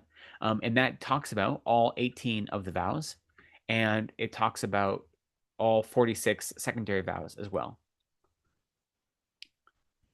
So if anyone's interested in studying them more deeply, we could have a class on that in the future. I won't go into it too much here, but what this verse is pointing to is that is the heaviest of all bodhisattva downfalls, is to not to allow your bodhicitta to degenerate. But what's also interesting for me in that verse is the last line, right? The last line says, this for a bodhisattva is the heaviest of all downfalls, for should it ever happen, the welfare of all will be weakened, right? When you think of the activities of a bodhisattva, and for those of us that are striving to be like bodhisattvas, we're trying to liberate all sentient beings. We're trying to bring about the happiness of all sentient beings. So if that mind degenerates, then that doesn't just affect us, because we stop acting for the benefit of others. If a bodhisattva stops acting for the benefit of others, all of those people or sentient beings that they could have helped don't experience that benefit, right? So we might think that our actions are only causing harm to us. If I no longer am able to actively cultivate a mind of bodhicitta, even in my meditation practice, I'm the only one that's going to be deprived, right? We might think that. But the truth is that bodhicitta would lead us to engage in virtuous and beneficial actions that would cause benefit to countless sentient beings. And if we don't have that bodhicitta, we won't engage in those actions. And therefore, we're actually depriving others of benefit as well. So all sentient beings suffer when we allow our mind of bodhicitta to degenerate, right? And of course, that's more true for a bodhisattva than it is for us, since a bodhisattva has an actual mind of bodhicitta, and we are only having a facsimile of it. But it's the same. It's the same type, just different scale, right?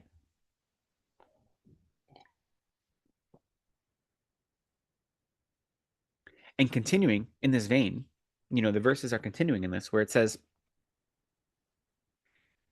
verse 9 says, and should others, for even a single moment, hinder or obstruct their wholesome deeds, so there being a bodhisattva's wholesome deeds, by weakening the welfare of all, there will be no end to rebirth in lower states.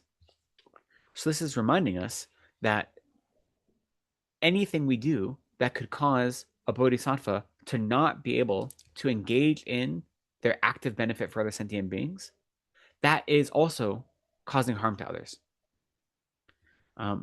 There's a quote from a sutra, the Sutra of Definitely Pacifying Magical Emanations. And I'll paraphrase it. But so it's a quote from the Buddha, but he says that the negativity that you receive from obstructing a bodhisattva from giving food and drink to an animal, that negativity is greater than the negativity you'd receive if you stole all the possessions from every sentient being living on this earth and then killed them. So think about that, right? If you were to steal all the possessions of every sentient being living on earth and then killed them, that is a huge amount of negativity, right? It's unbelievable. Yet that negativity, compared to stopping a bodhisattva from offering food and drink to an animal, is nothing. Stopping a bodhisattva from engaging in the act of generosity, a small act of generosity, if you serve as an obstacle to a bodhisattva's activity, that negativity is so much greater, right? And now the truth is, we have no clue who is a bodhisattva. And so therefore, anytime we act in such a way that might be causing others to not, that is disallowing others to perform a virtuous activity, we could be obstructing the action of bodhisattva. We talk about this a lot when we get to the 6th chapter, which is on patience, which talks about how a single moment of anger toward a bodhisattva can destroy eons worth of good merit we've accumulated. And since we don't know who is a bodhisattva, we should treat everyone as if they were bodhisattvas, and therefore cultivate a mind or engage in strong practice to not allow any anger to arise, because we have no clue if that anger is in relationship to an ordinary being or a bodhisattva. It's the same here, that we have no clue what other sentient beings are bodhisattvas, right? Because bodhisattvas can take many forms. They can take many appearances. And if we prevent a bodhisattva from engaging in a holy action, then that prevention is our negative action, because we are preventing a holy deed in that way.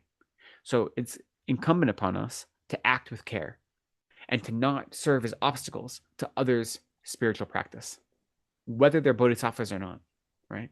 We should always be facilitating others' spiritual practice to the best of our abilities. And when we aren't able to facilitate it, we should at least not serve as an obstacle to it.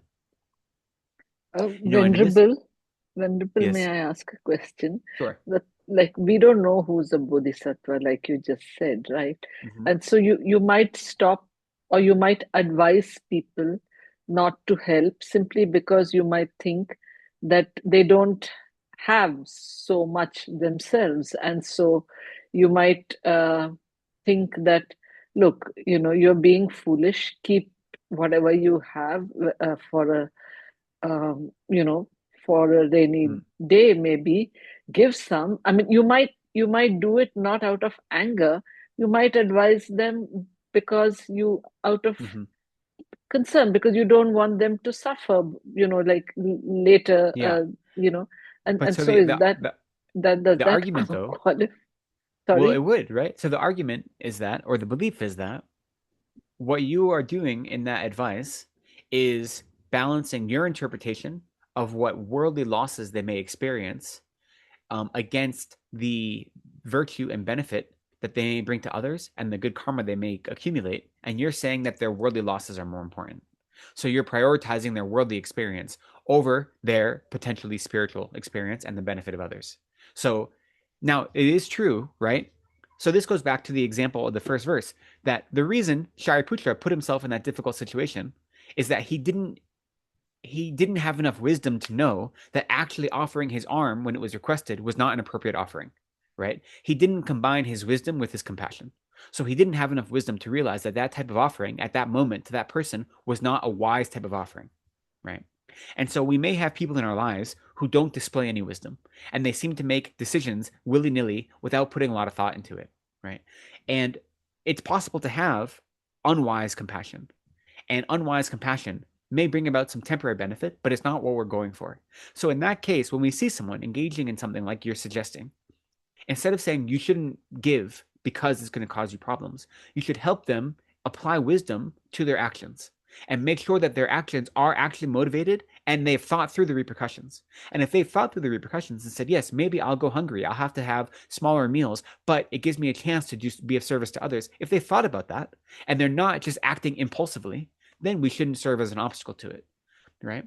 So it is possible, and depending on who it is in our life and our relationship to them, that we advise them to make sure they're considering things and they're considering the big picture, right? And that they're not just acting out of some desperation or out of impulse. But that's different than saying you shouldn't do this. It's saying you should make sure that what you're doing is wise, given your circumstances, given your environment, given your means. Make sure that this is something you can do and not regret later. Because if you give away something, you make an offering, but then you regret it, that's a huge negativity, right? You should never regret anything you give away. So you can encourage them to bring wisdom to their actions. But that's different than saying, don't do this, right? So if you're encouraging someone to use wisdom, and then as a result of that, they decide against that act of generosity, right? Then that's not serving as an obstacle. But if you're actually saying, don't do this because it's foolish, because you're not thinking, and you go about it that way, then you're serving as an obstacle. And as you said, they may not be a bodhisattva. So you may not be accumulating this heavy negativity, but you don't know. They might be a bodhisattva. It's possible, right? So we should treat everyone with the same consideration we would treat a bodhisattva, and not do anything that could cause an obstacle to their holy activity. If we think someone is acting foolishly, then we can encourage them to use wisdom. And if we have more experience in them, we can share that with them. But we have to do it in such a way that's always supporting their spiritual practice and their spiritual path, and ultimately giving them autonomy over their decisions, even if we kind of, give them some direction and some context to help them make good choices. And then the important thing on that is, even if we think they're acting foolishly, even if we think they haven't thought it through, once they go through with a virtuous act, we shouldn't then criticize them, right? We shouldn't allow them to develop a mind of regret over that virtuous act. Even if it wasn't a wise virtuous act, they can use that as an opportunity to not engage in foolish virtuous actions in the future. But we shouldn't let them regret that virtuous action. So we shouldn't say how foolish you were, how stupid, this is your fault now. Look at this difficult situation is because you weren't thinking. We should say, it's wonderful that you did that. It's really great. Look at the circumstances that have arisen as a result. Maybe in the future we have to be more careful and use more consideration. But we should never speak poorly of virtue, even if it isn't done with the clearest of head. So we have to be skillful in the way we approach those things. Yes, thank you. Yeah, I am. So my baby brother is about 5 years younger than me. And when I was in grad school, he was in undergrad, and he had just, that's not true. When I was in grad school, he'd also started grad school, and he's a doctorate of civil engineering, but that's what he was training for. and he was wildly he was just taking out all these student loans and taking out private loans, not loans that were from the government, but private loans, like willy-nilly, and loans that he didn't need. You know, he really could have cut his spending to live more frugally. And he and I were out talking on the phone once, and he was asking me some advice about these loans, and I was really saying, like, look, you need to buckle your belt, not take out all these loans. This is foolish. You know, you don't need all the things that you're spending money on. And I was, you know, trying to be a good big brother and give him some financial advice. And then he said, wait a second, you are going to school to become a Buddhist. Who's going to pay you to be a Buddhist? I'm going to school to become an engineer. People will pay me to be an engineer. Why should I take financial advice from you? And I said, you have a point. You have a very good point, you know, that as long as you're considering the ramifications of this, then that's true. Like if you are going to be, if what you're doing is putting you in a position to earn enough money to pay back your loans without any distress, then you're right. That is a valid way to think about it. And I'm thinking about it as I'm adopting a life of poverty, and therefore I want to have as few loans as possible because I'm not going to be in a situation where I can repay them easily. So I wasn't considering the different circumstances that we are setting ourselves up for. But it was one of those moments where who's going to pay you to be a Buddhist? And I was like, yeah, that's a very valid point, you know? So sometimes our criticism or our advice can come from the right place, but it doesn't take into consideration all of the circumstances, right? So let's continue. We just read verse 9, which is encouraging us to not serve as obstacles, but instead always rejoice in others' acts of virtue.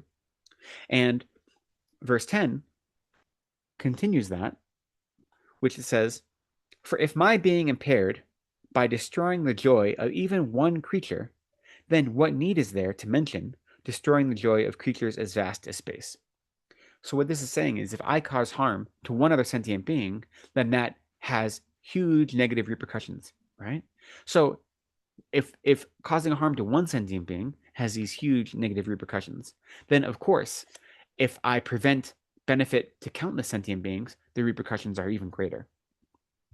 So it's just building onto the previous verse and just giving more explanation as to why preventing someone from engaging in virtue is harmful. If I harm a single sentient being, then it causes great negative karma. If I already understand that, then the next logical step is to recognize that if I prevent benefit to countless sentient beings, I'll equally accumulate negative karma in the same way or in a similar way. So that verse is pretty self-explanatory. It builds off of the last verse. And all of these are pointing out, right? We have to remember that the purpose of this chapter specifically is that once we have cultivated a mind of bodhicitta, what do we have to do to prevent that mind of bodhicitta from declining? And specifically, what kind of conscientiousness do we have to bring to the forefront to make sure that all of our actions now are in line with this bodhicitta that we have attempted to cultivate? And so since we're not bodhisattvas, we only have the facsimile of bodhicitta, but we still have to protect it. We still have to engage in conscientious behavior that's constantly observing, is what I'm doing in line with this mind that I am working towards manifesting in my everyday life, right? And so these verses, these last two verses, by not only should we not help others, but we shouldn't serve as obstacles when others are helping others, if that makes sense. Verse 11 continues, for those who have the force of an awakening mind, which is for those that have actual bodhicitta, as well as the force of falling from it, they stay revolving within cyclic existence, and for a long time they are hindered from reaching the bodhisattva levels, right? So this is just then further continuing what we said, which is that when you actually achieve bodhicitta of any strength or variety, then giving it up, not intentionally, but due to your own exasperation, your frustration, your anger, your inability to control your negative minds, giving up that mind of bodhicitta, it causes you to fall into the cycle of lower rebirth over and over and over again. And it prevents you from achieving here what's called the bodhisattva levels, what we mentioned earlier as the bhumis, the bodhisattva bhumis, or the bodhisattva grounds, which are to say the realizations of emptiness that you achieve when you achieve the path of seeing, right?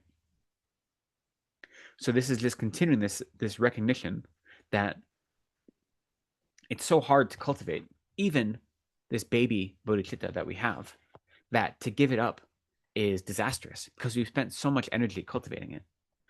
And so therefore we have to really be aware of all of our actions, that we are constantly aligning our actions with our aspiration to become Buddhas for the benefit of others. The bodhicitta that we accumulate, they call it bodhicitta that is like the skin of a sugarcane plant, right? And the analogy is, if you look at a sugarcane plant, the actual sweetness of sugarcane comes from the center. But if you were to peel off the outer layers of skin and taste them, they still have some sweetness, right? They don't have an inherent quality of sweetness, but due to their proximity of the sugar that's in the center of the sugarcane, they have the flavor of sweetness. So in the same way, the bodhicitta we're able to generate is bodhicitta that is similar to that. It's not real bodhicitta, but it is pointing towards bodhicitta. It has the same flavor as bodhicitta. It's not quite the same, right? And so that bodhicitta we have, even if it isn't actual, quote unquote, actual bodhicitta or unfabricated bodhicitta, it's still a powerfully important mental state. And it's something we need to cultivate and protect. And that's what these verses are helping us remember, the importance of it and the difficulty of it. I mean, the conditions of the world right now make it really easy to feel despondent. They make it really easy to feel like there's no hope. That's just the nature of the world right now, because it feels, to use the conventional parlance, it feels like everything is a dumpster fire, right? Like the world is hard right now, and it's easy to look at that and feel like, what is the point? Like, how can I ever make any change in my own life? Never mind the lives of others. Everything is going to hell, right?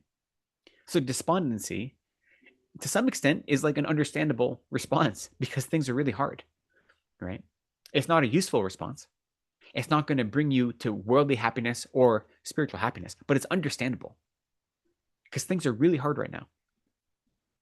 And so it's incumbent upon us who engage in spiritual practice to recognize that all these difficulties are legitimate. Like, it's not saying that it's not saying that these difficulties don't exist, right? We have to be realistic and say, yes, there's a lot of harm that's happening in the world right now. And there are a lot of opportunities that are being taken away from people that deserve them. There's a lot of injustice. Okay. We can recognize that. We can actively work against it. We can do everything within our power to have, to work to undo oppression and to benefit others. At the same time, fighting against injustice, we have to cultivate the belief that every single sentient being deserves happiness, even those that cause harm. And every single sentient being deserves to be free from suffering. And more than that, every single sentient being has the capacity to become a Buddha, right? That's the most important part to some extent. Though when you look at someone that's causing harm, you remember this person can become a Buddha. They have that capacity. In Sanskrit, it's called Tathagata Garbha. In Sanskrit, in Tibetan, Deshig Ningpo, right? The Tathagata Garbha we translate often as the seed of enlightenment. That's not quite true, but it gets the point across, right? That they have the capacity to become Buddhas, even if right now they're wildly under the control of their delusions. And so we can be discouraged with the state of the world right now, but we can't allow that discouragement to then bleed into a spiritual discouragement. Instead, that discouragement of the state of the world right now should motivate us to be more active in our spiritual practice. And that spiritual practice then informs us what we can do in the world to make worldly change as well. So we combine worldly practice with spiritual practice and allow them to be symbiotic and then to feed each other, right? If we don't have a spiritual practice, then whatever worldly activities we're trying to do to bring about benefit, they might bring about some small benefit, but they're going to be limited. And without a recognition that the world is in a state of distress and it needs active change and active participation from us, without that, honest recognition, we don't have the same motivation to practice. So we need to combine those two things, right? We need to recognize that the world, we are in a difficult place right now, but that is an opportunity for us to engage in meaningful spiritual change. We can transform ourselves. By transforming our minds, we then increase our capacity to be of service to others. And we also have to remember that being of service to others, even in a worldly sense, isn't something we can measure very easily. You know, when I was in grad school, I served for a year as a I worked at a hospital as a, why can't I think of the term? As a minister. I served in the ministry team at the hospital, at a large hospital in Boston. And part of my job was when I would have certain floors that were on my rounds. So I would visit every patient on those floors, regardless of if they had called for a chaplain or not. I would go visit them. And most of the time, at this point, I wasn't a monk, right? I was still a grad student. And, you know, I'd wear a nice shirt and tie. I had a big bushy beard. And I would show up and I would say, hi, I'm from the chaplaincy team. I'm here to see if I can help you. Do you need anything? And this is a very Catholic part of Boston. So they'd say, oh, no, Father, I'm okay. Thank you. I don't need anything. And that was usually the response. I'd say 9 times out of 10, maybe more than that. I would go in, I'd offer my services, and they'd say, okay, I don't need anything. I'm fine. Especially because the floor, my main floor, were people that were recovering from cardiac surgery. So they'd already finished the surgery.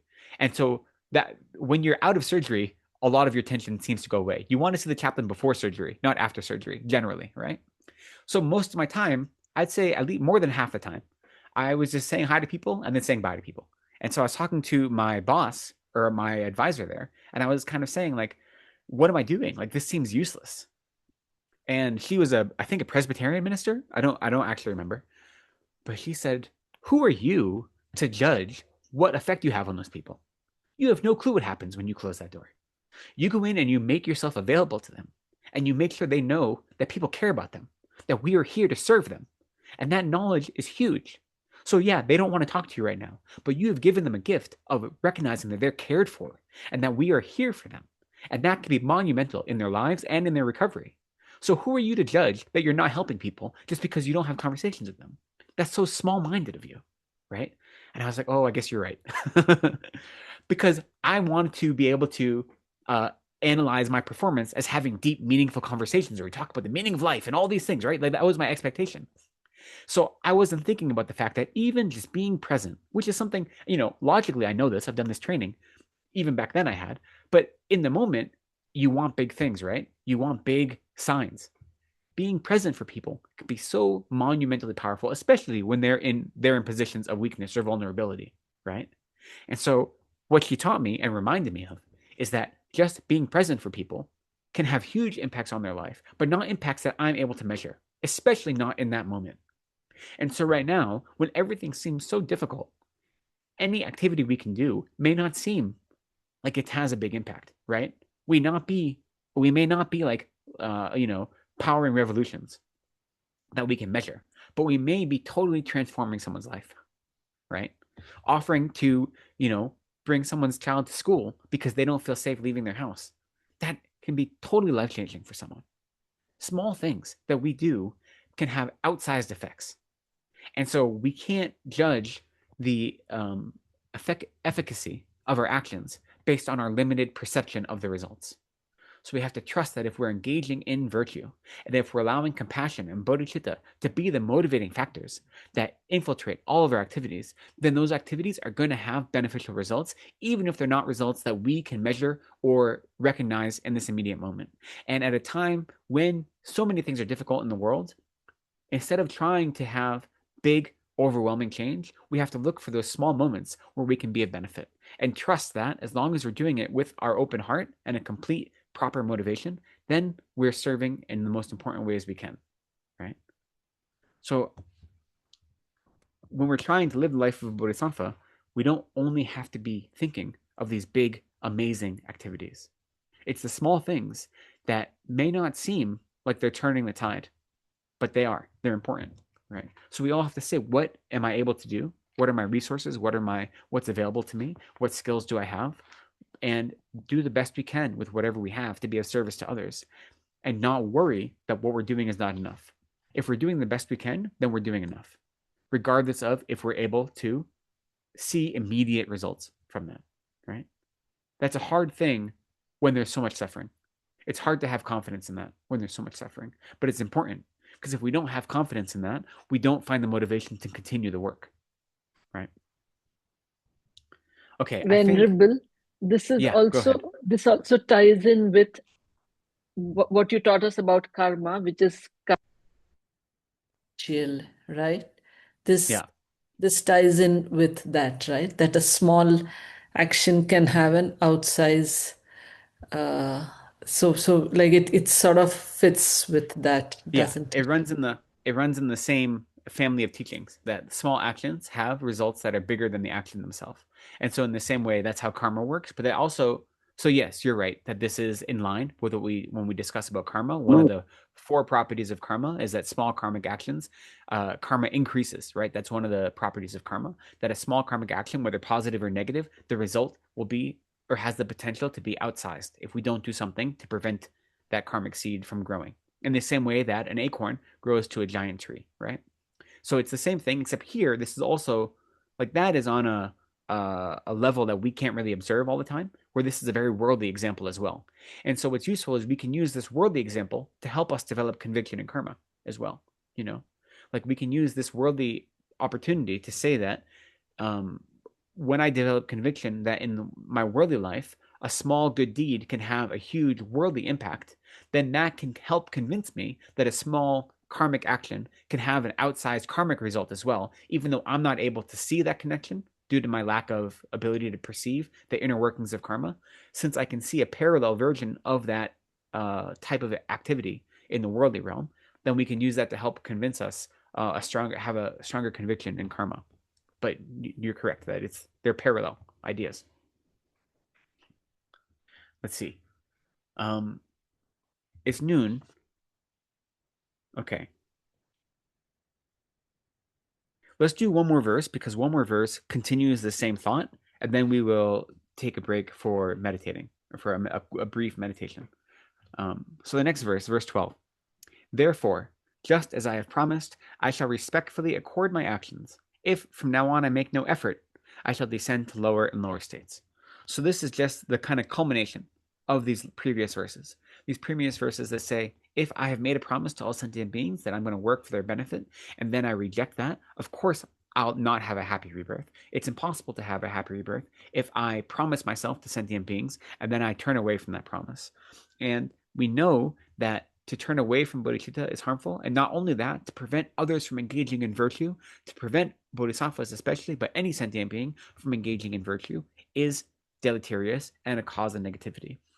And we know this because we also know from the teachings that to lose your bodhicitta, to allow it to degenerate, is the heaviest of bodhisattva downfalls. So with all of those reasonings, then I have promised to develop a mind of bodhicitta, so I'm going to hold fast to that promise. And I know that if I don't exert effort to hold fast to that promise, then I will experience negative repercussions, such as birth in the lower realms. Right? And so it requires, what is important about this verse is it's reaffirming our promise, right? And reaffirming that being conscientious rather, of our commitments to other sentient beings, we don't allow that commitment to waver. But it also is reminding us that it takes effort, especially at this stage, that when we need to practice all of the six perfections in union with each other. And so as we're still developing on the path, it takes effort to maintain a mind of bodhicitta, especially for us.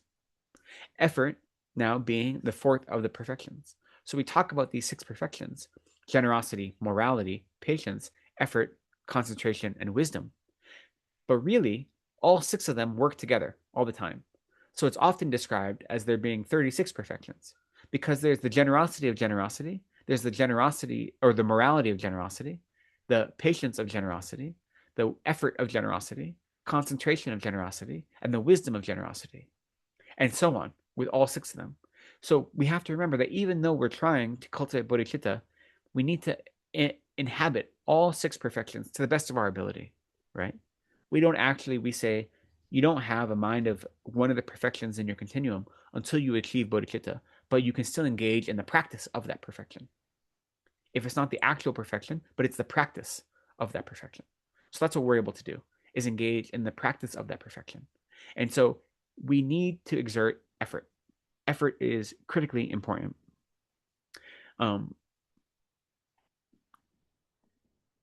Yeah, I think that is a good place to stop. I see there's a question. So go ahead, Jyoti. Do you have a question? Venerable, my question is, Yes. when you're engaging with somebody who's in a position of power, but they're so deluded, and you're able to see their delusion, but this person is not willing to even acknowledge that he's deluded or he or she is deluded. Hmm. How do you engage with someone like this with a point of compassion, and rather out of compassion than as a pity, feeling sorry for them that they're so deluded that they're not able to see that they're deluded? How do you differentiate compassion from pity in this case? And how do you engage with such a person? Well, so there's two different questions. One is how to differentiate between compassion and pity as you describe them. And then the second is then what do you do? How do you engage them?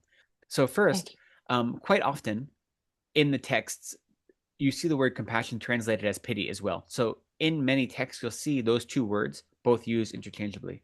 But in the way, at least the colloquial way we understand the distinction, and what you're pointing at, is I think pity has a sense of self-aggrandizement. Oh, poor you, right? So pity involves ego, whereas compassion doesn't involve ego. Pity says, oh, you're suffering, how bad for you, like you don't even realize it. So that sentimentality is saying, has some sort of sense of moral superiority, that I realize this and you don't realize it. So in that colloquial idea of pity, we don't want to cultivate that. So in contradistinction to that, compassion doesn't have any ego involved.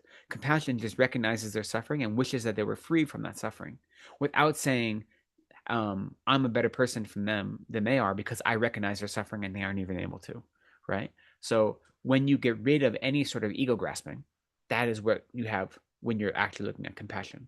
When you have a sense of their suffering, I wish they weren't suffering, I'm so much better than them because I recognize their suffering and they don't. That sense of pity has like a condescension, right? And so that's not helpful. So you have to get rid of the ego grasping. The ego grasping conjoined with it, that's the distinction I'd make from that colloquial sense of pity. So I will say that in many texts, you'll see the word pity, and you can almost always consider it to be the same thing as compassion when it's a translated text, because that's usually what they mean. But that's not the same as this kind of colloquial sense of pity, which I think is imbued with condescension. So that's the distinction there. Now, as to what to do about it, that's harder. It depends on the circumstance. If you realize that this person, whether they're a person who is in a position of authority to you or not even, you have to be skillful and recognize, if I tell them, look, your actions are causing harm to yourself and to others, and all you're doing is wallowing in suffering. If I say that to them, is that going to have any benefit? Is that the most skillful way to help prevent them from engaging in harmful action? And sometimes it may be, but often it isn't, especially if there's someone who's in authority and they don't look upon you with a mind of generosity, right? So then I can't give you a clear answer because different circumstances are going to be different. But this is where you have to allow your conventional wisdom to work hand in hand with your compassion and say, what can I do in this circumstance that will be of the most benefit to this person, that will help eliminate their suffering to the greatest of my capacity? And there may not be much you can do except generally generate the wish that they're free of suffering, but you may not be able to activate that in any meaningful way, right? But you have to combine worldly or conventional wisdom with compassion and then allow that to then steer you. You need both of those things. I talk about the 6 perfections. We often say that the first 5 perfections are like the fingers of the hand, and wisdom is like the hand itself that controls them, right? So wisdom, in the context of the perfections, we're talking about the wisdom realizing emptiness. That's ultimate wisdom, but also conventional wisdom works the same way, right? So conventional wisdom is wisdom that realizes worldly phenomena. We have to allow our wisdom and our compassion to work hand in hand and see, what can I do in this circumstance that will be of the most benefit? Maybe that means a confrontation. Maybe that means an uncomfortable conversation. Maybe that means not doing anything. Maybe that means taking steps to put myself in a different circumstance so I'm no longer in their line of sight, their conceptual line of sight, so they're no longer engaging in this, right? So unfortunately, there isn't a single answer. It depends on the circumstance. But we have to recognize, A, that our compassion for them shouldn't be condescending. It should be genuine, to recognize their suffering and to wish them to be free from it, and then allow our own wisdom that we've cultivated through practice to say, how can I actually use my compassion to be a benefit? And one of the ways I encourage that is when I talk about every evening trying to go sitting in meditation in the evenings and analyzing your day, look at the activities that or your interactions throughout the day and then ask, was that interaction motivated by compassion or something else? And then if it wasn't motivated by compassion, ask yourself, how would that have been different if I had gone into that interaction with compassion as my primary motivation? Would it have changed the way I acted or not? And would it have changed my emotional response to the interaction or not? Right? So sometimes you might have a self-cherishing mind and a mind of compassion as motivation. The external action may be the same, but your experience of that action is going to be different depending on the motivation, and your spiritual result of that action is going to be different, even if the other person you're interacting with may have the same experience, right? So one of the ways to kind of develop this union of wisdom and compassion is by actually going through your day and looking at your interactions and your activities and saying, if this was not motivated by compassion, then if I brought compassion to this, how would that transform it? And how would that transform me and my experience and the rest of my day as a result? And so you start in baby steps like that, right? And by using this reflective, retrospective reflexivity, then it allows you to develop compassion more quickly and more immediately, because you develop conviction that that compassion can cause you to have a change in experience, right? Thank you, Venerable. Yeah. Most useful. Do we have any other questions at the moment? So what I wanted to do Venerable, today, I have a question. sure, One second. okay. Hello, Venerable, I Yes, have a question. okay. This talk about suffering and that arises from resistance that you were talking about, sometimes suffering of change. And I feel it sometimes comes from our own resistance and our own self-cherishing. I mean, like you were suggesting. Every therapy that I have heard of these days talks about radical acceptance. And they say that it stems from, especially this whole therapy that's coming called the DBT, says it stems from Buddhism and the studies of compassion. I wanted to know, Venerable, in a situation where someone is being extremely hard on you in a workplace or bullying you, or whatever that people go through, radical acceptance, how does that kind of to say that, okay, this suffering prevails and this person is being tough on me and I cannot change whatever is happening. And even the sobriety prayer is also like that. I cannot change. Yeah. Give me the courage to this acceptance. How does that work with compassion when resistance is there, and how does it numb the resistance? Well, I can't speak. I mean, DBT therapy definitely has some of its roots in mindfulness practice and awareness practice. I don't know if it's one of these contemporary psychotherapy interventions that maybe was related to Buddhism, but has stripped away spiritual aspects. And it is useful for some people. It also, sometimes DBT therapy, at least in the West, like it has these strange markers, like you have to hit such and such a guideline. So it has a relationship to awareness and to Buddhist practice, but at this point, there is a derivative. It can be helpful, though. To many, many people, it's proven helpful. And radical acceptance, I think, means different things depending on the context. So I can't speak to the contemporary secular psychological understanding of radical acceptance. But in our context, what I can say is that we have to do our best to hold two things at once, which is our spiritual response and our worldly response. So if we're in an environment where we cannot do we have no worldly ability to make a change, right? So if we're in a job where we have a bully for a boss, but we aren't in a position where we can give up that job, and we're not in a position where we can confront them because they would cause us to lose our job. So we don't have any choice. We have to stay in this position because we have responsibilities and so forth. So we can't do anything externally, right? But we can do something internally. Then what we do is the acceptance. What we mean by acceptance here is that there's two things. One, this experience of bullying and of harm and of harm or suffering that I'm experiencing is the ripening result of a karma I created, right?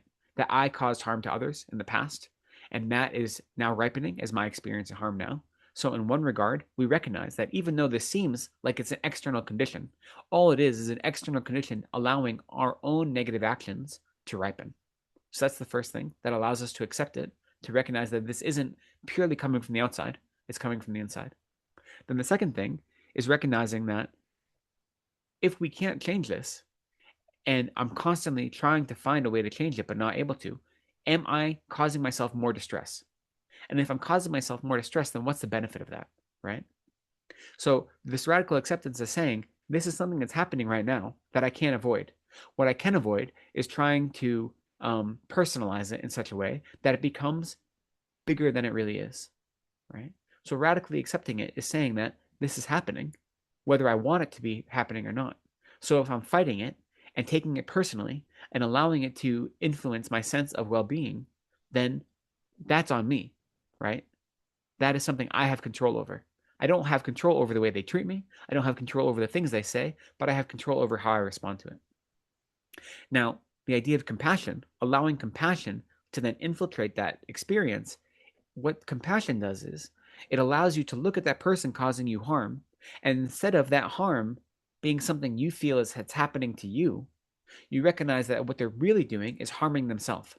And by relocating yourself out of the center of that experience, then you realize the harm they're causing themselves is even greater than the harm they're causing you. And because of that, it allows you to develop compassion for them. Now, it doesn't change the relationship you have in them in a worldly sense. You're still stuck in this job or whatever it may be. You're still stuck dealing with this person who is engaging in harmful activity toward you. But your mind doesn't grasp onto this as the worst thing in the world that's possible. So it allows you to exist in such a way that you relate to them with a mind of compassion, a mind wishing for them to be free from suffering, and a mind that puts context around how they're acting. I think sometimes having context for something is critically important, right? I don't know, maybe we won't have time to meditate today, but when we understand the context of why people act the way they do, it doesn't give them an excuse to act that way, but it allows us to not imbue it with more meaning than it needs to have. Do you know what I mean? And so, as an example, how can I tell the short version of this? So, it was very difficult growing up with my mother. My mother, we had she did her best, was very loving, very kind, but it was difficult growing up with her. And the way she treated myself and my two siblings was very hard sometimes, both her level of expectation and her demands, and just the way she treated us. And she had a number of different things that, she had a number of things going on that caused her to behave in sometimes inappropriate ways. And so it caused, harm to us and trauma to us. And now we have to keep in mind, this is something that my sister's therapist would often remind her of, is that my mother grew up also the middle child of three. Her parents were alcoholics and they were abusive. They never gave her any praise because they said, as a girl, you're not useful, you're useless, you can't do anything. And she went away to college her first year. And when she was away at college, she went relatively far away to a different part of the country. She returned home her first semester and her parents had moved and not told her, right? She had to find out from her neighbor where her parents were living, which is devastating. It's absolutely devastating. And so my sister would often complain about my mother to her therapist. And her therapist would be like, hey, remember how your mother's parents abandoned her when she went to college? Right? And so what that does, that's kind of a joking reminder, but my mother experienced significant childhood trauma.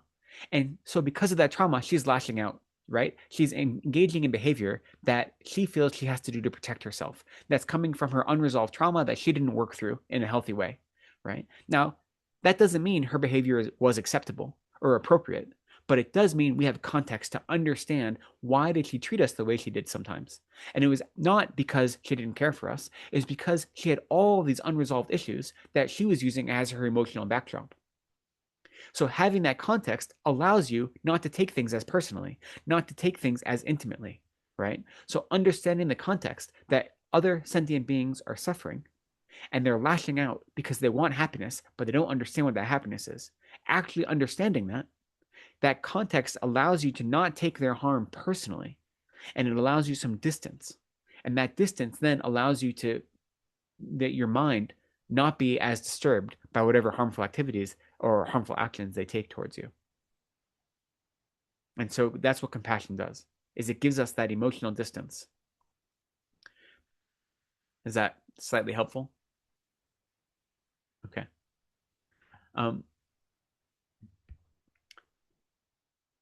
So if we don't have any other questions, we can do a quick meditation.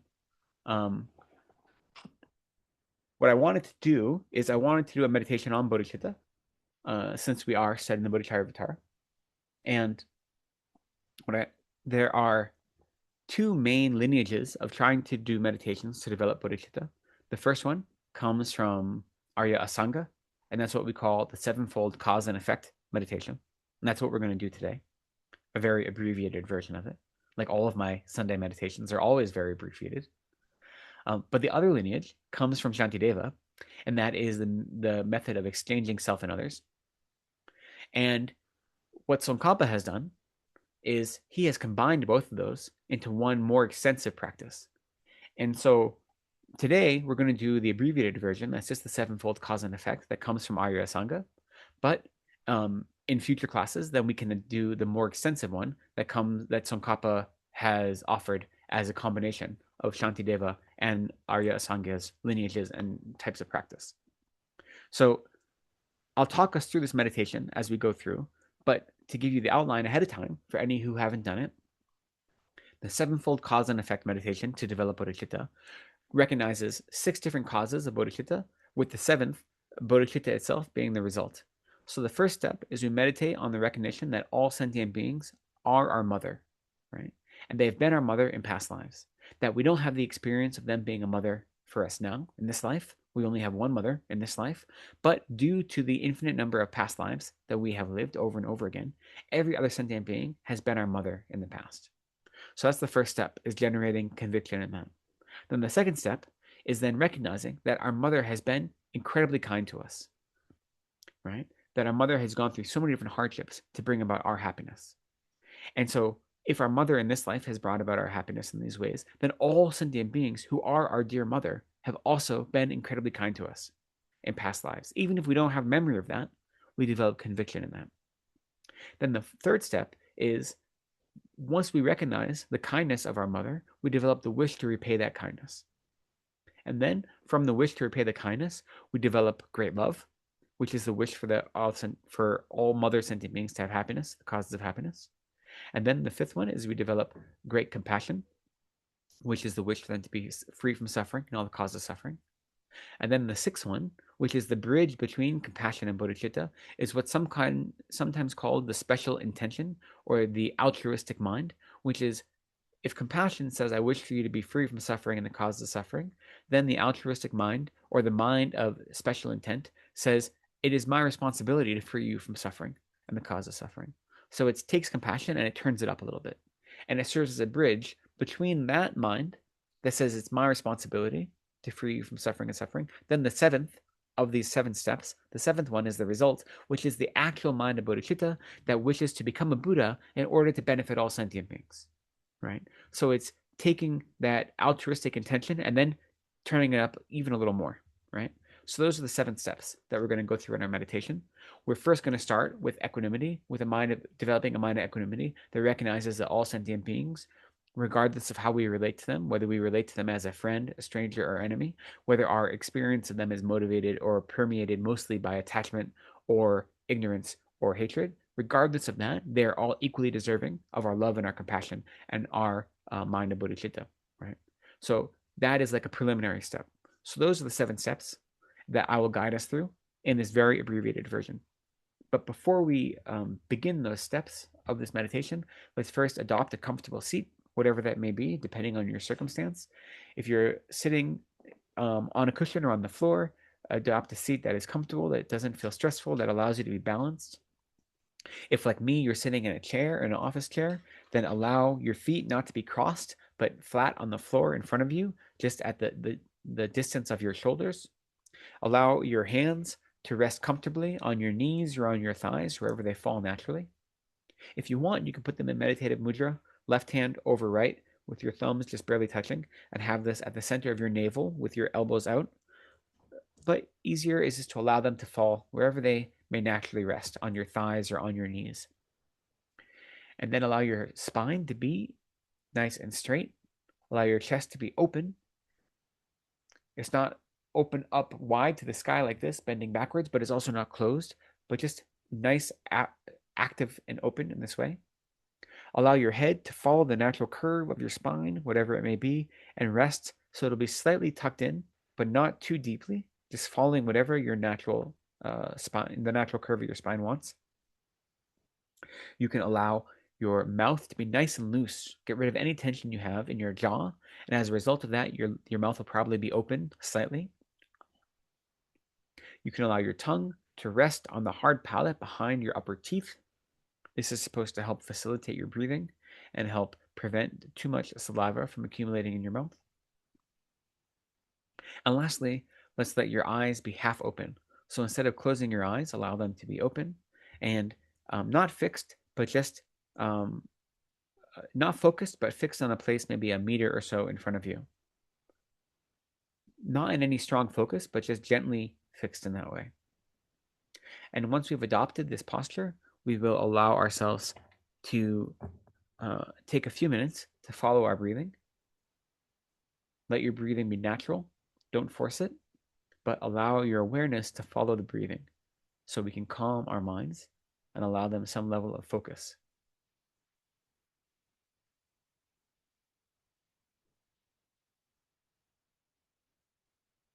And so you can say to yourself, breathing in,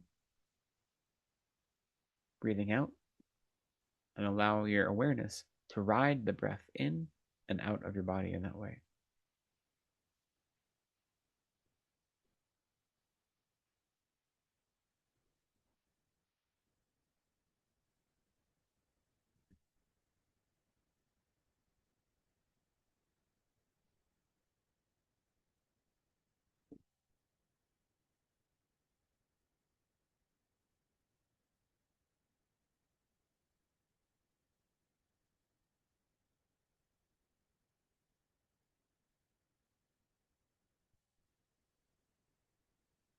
When you notice yourself distracted, whether your mind has gotten caught in a daydream or there's some external distraction, just recognize that distraction. You can label it distraction and then let it go without judgment and allow your awareness to return to the object of your meditation, which at the moment is your breath.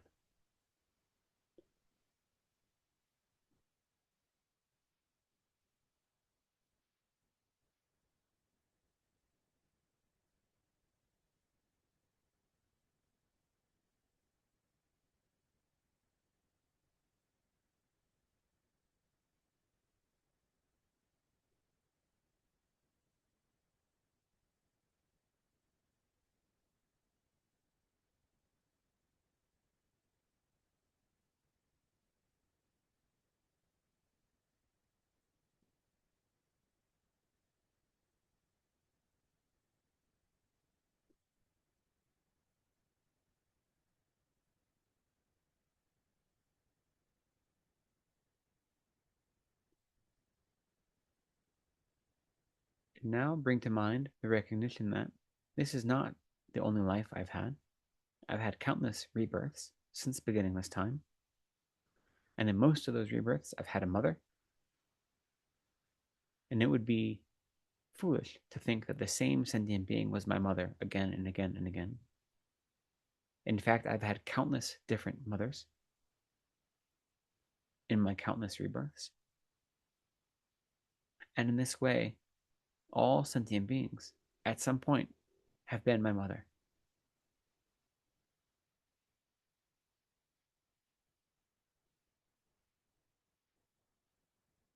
I don't have the experience of them being my mother in this life,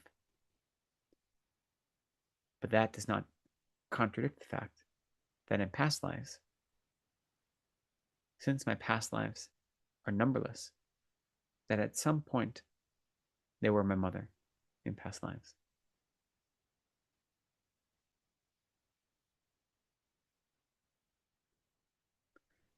So contemplate this and develop conviction that In the numberless lives I have had since beginningless time, I have had the experience of every other sentient being being my mother at one point or another. There is no sentient being that exists that has not been my mother in the past.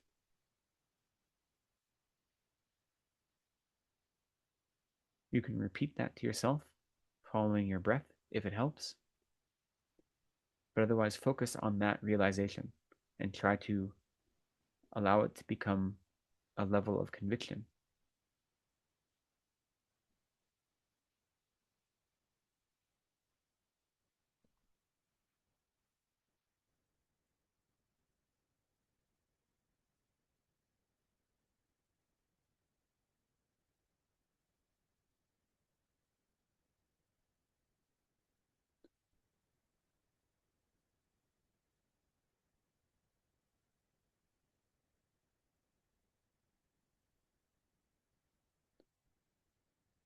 Every sentient being I meet in this life, whether they have an aspect of friend or stranger or enemy, they have been my mother in a past life. There is no one that has not been my mother.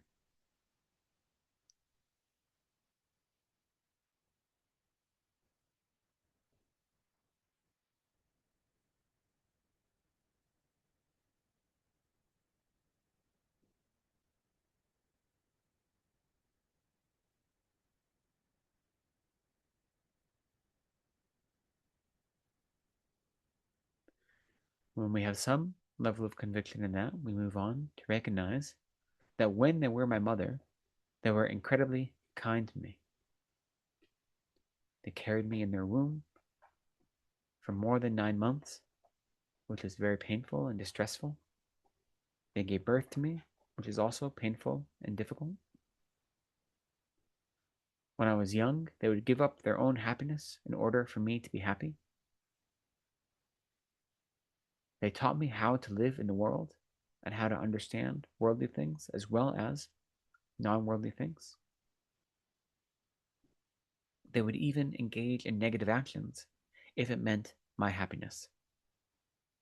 In these ways, my mothers have been infinitely kind to me, again and again.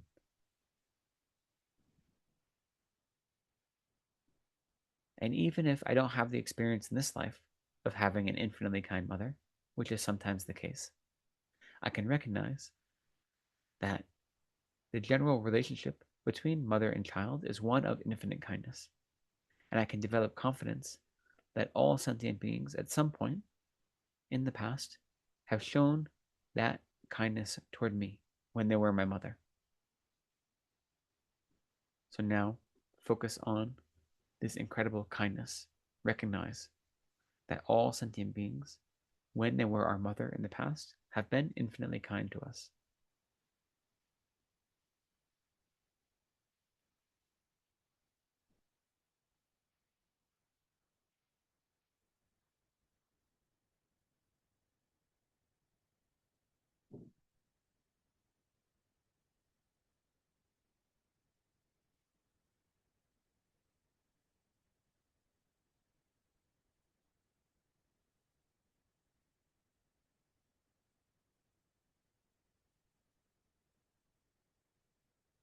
Once you have that feeling in your mind of how kind all sentient beings have been to you when they were your mother, develop the aspiration that it's your responsibility to repay their kindness.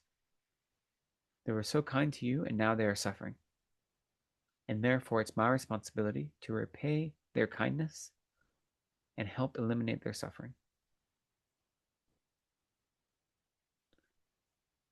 So just as all sentient beings have been infinitely kind to me in the past, it is my responsibility to do whatever I can to help eliminate their suffering and repay their kindness in this life.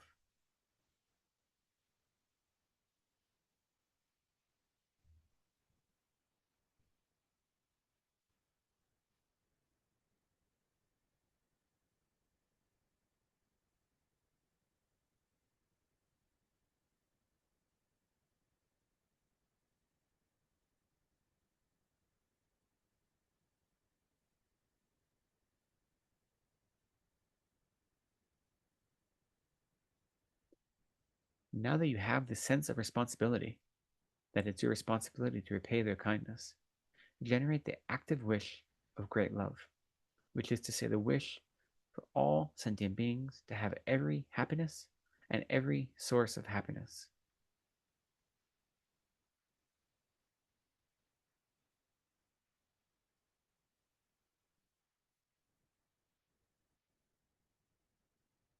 May they have every uncontaminated happiness.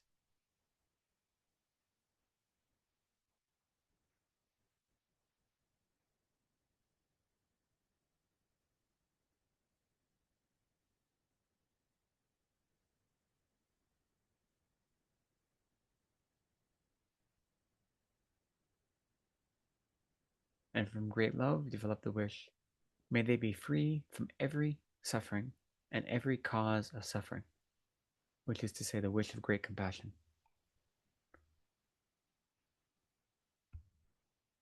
Deep from the depths of your heart, generate the wish that all sentient beings who have been my kind mother countless times in the past, may they be free from all of their suffering and from every cause of suffering.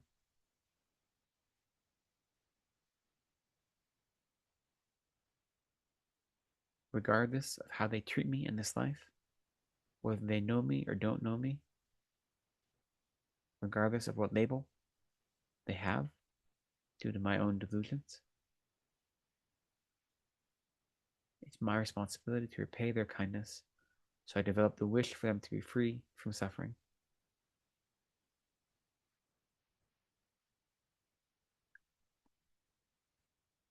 And as that wish of compassion deepens, recognize that not only do I wish them to be free from suffering, but I endeavor to free them from their suffering.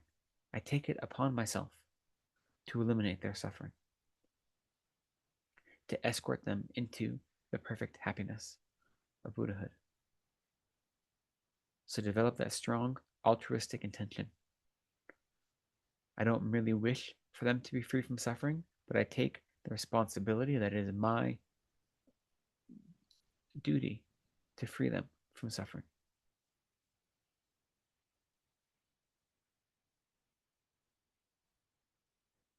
And I joyfully uphold that responsibility. I take it on without any sorrow, without regret, without any sense of trepidation. But I joyfully uphold the responsibility that I will lead all sentient beings out of their suffering.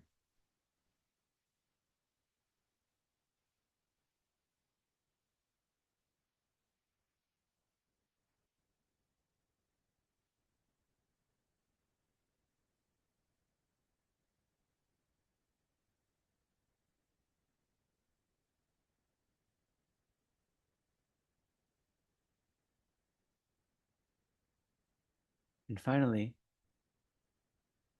we take that altruistic motivation and we say, not only is it my responsibility to free them, but the way I will free them from suffering is by becoming a Buddha myself. That I will put all of my effort and motivation to realize perfect, complete Buddhahood so that I might be able to liberate others from their suffering. And this is the mind of bodhicitta. So allow your awareness to focus on this mind. Really feel that you have developed this mind in your heart. That all of your actions will be to propel yourself as quickly as possible to perfect, complete Buddhahood, not for your own happiness, but so that you might be able to fulfill your responsibility to others and lead them out of suffering as well.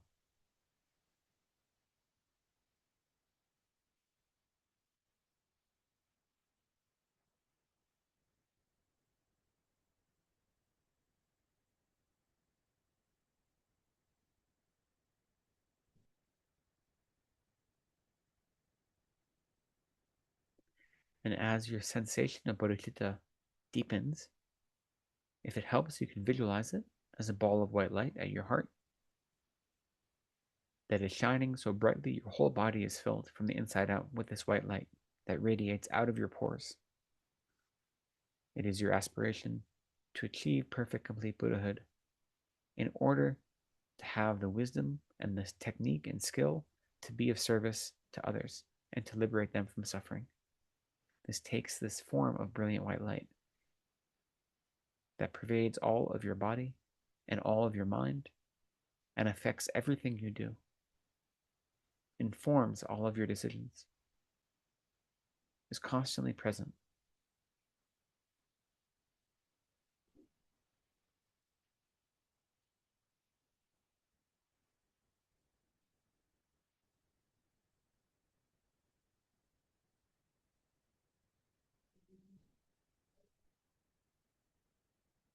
Now you can allow that visualization of bodhicitta as a ball of white light at your heart to remain, but allow your awareness to return to the room.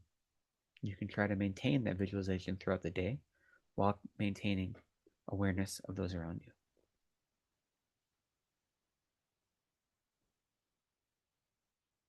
And with that, I say thank you for joining me in that meditation.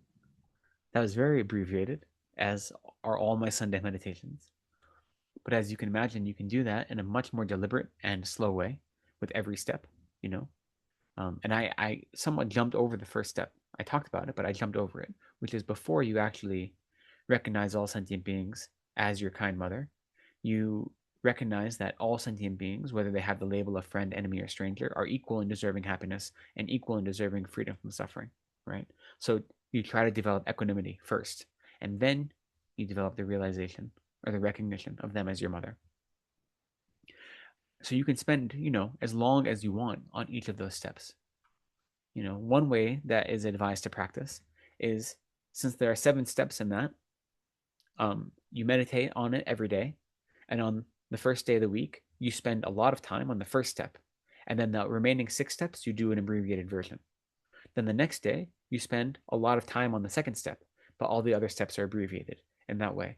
So that's one way you can go through all of those 7 steps, the 7 points of the meditation, and really cultivate them deeply, but not spend an hour meditating on it every day, So you can do an abbreviated.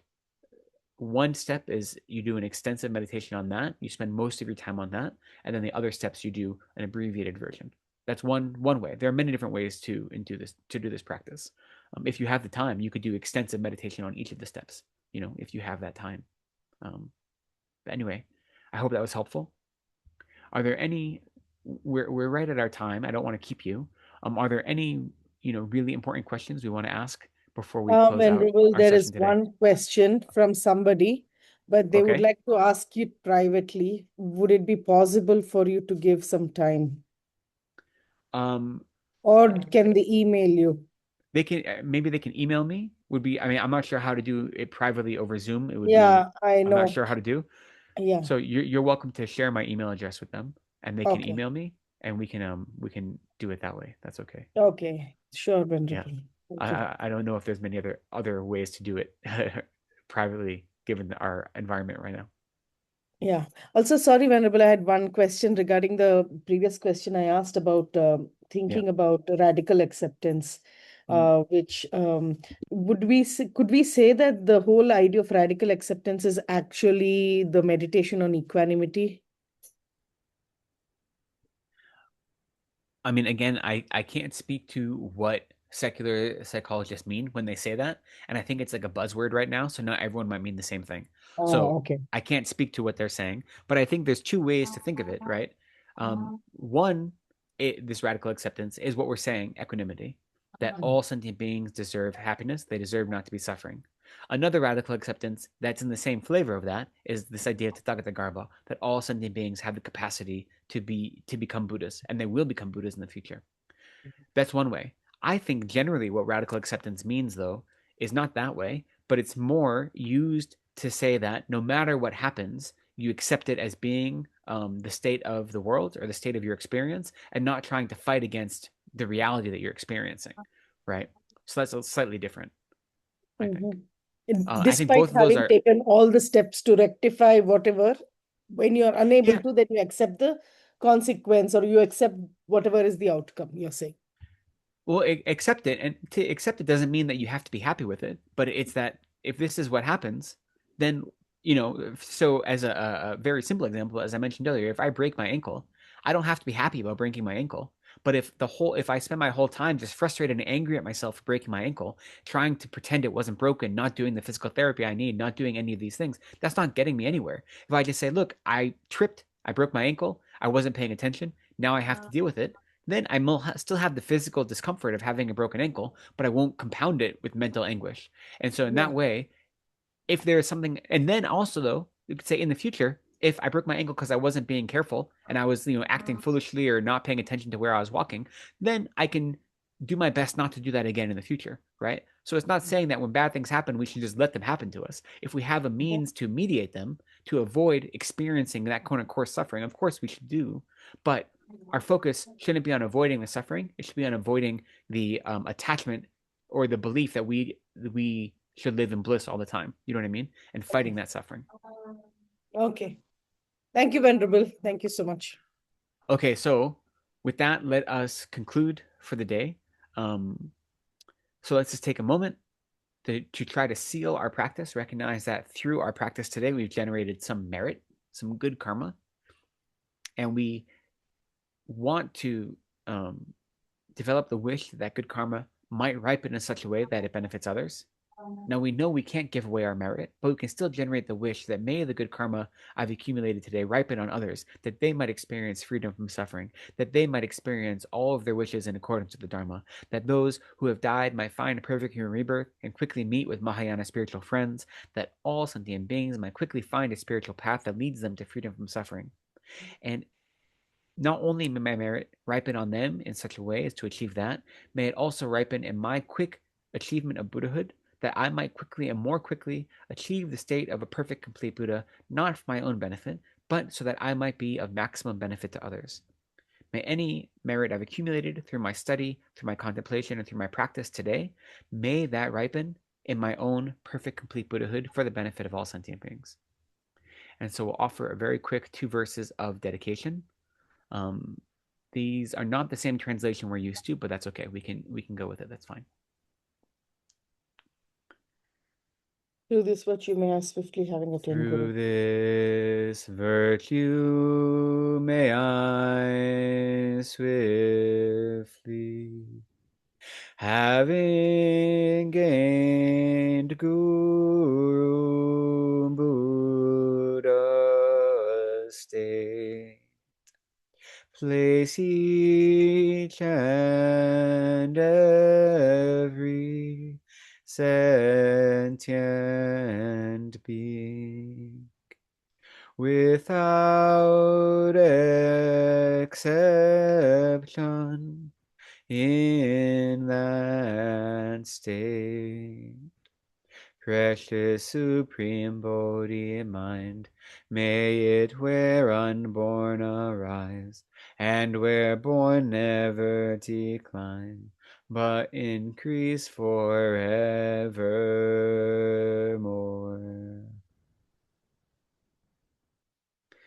Great. Thank you so much, Venerable. Thank you so much, everyone. And thank you, everyone, for joining.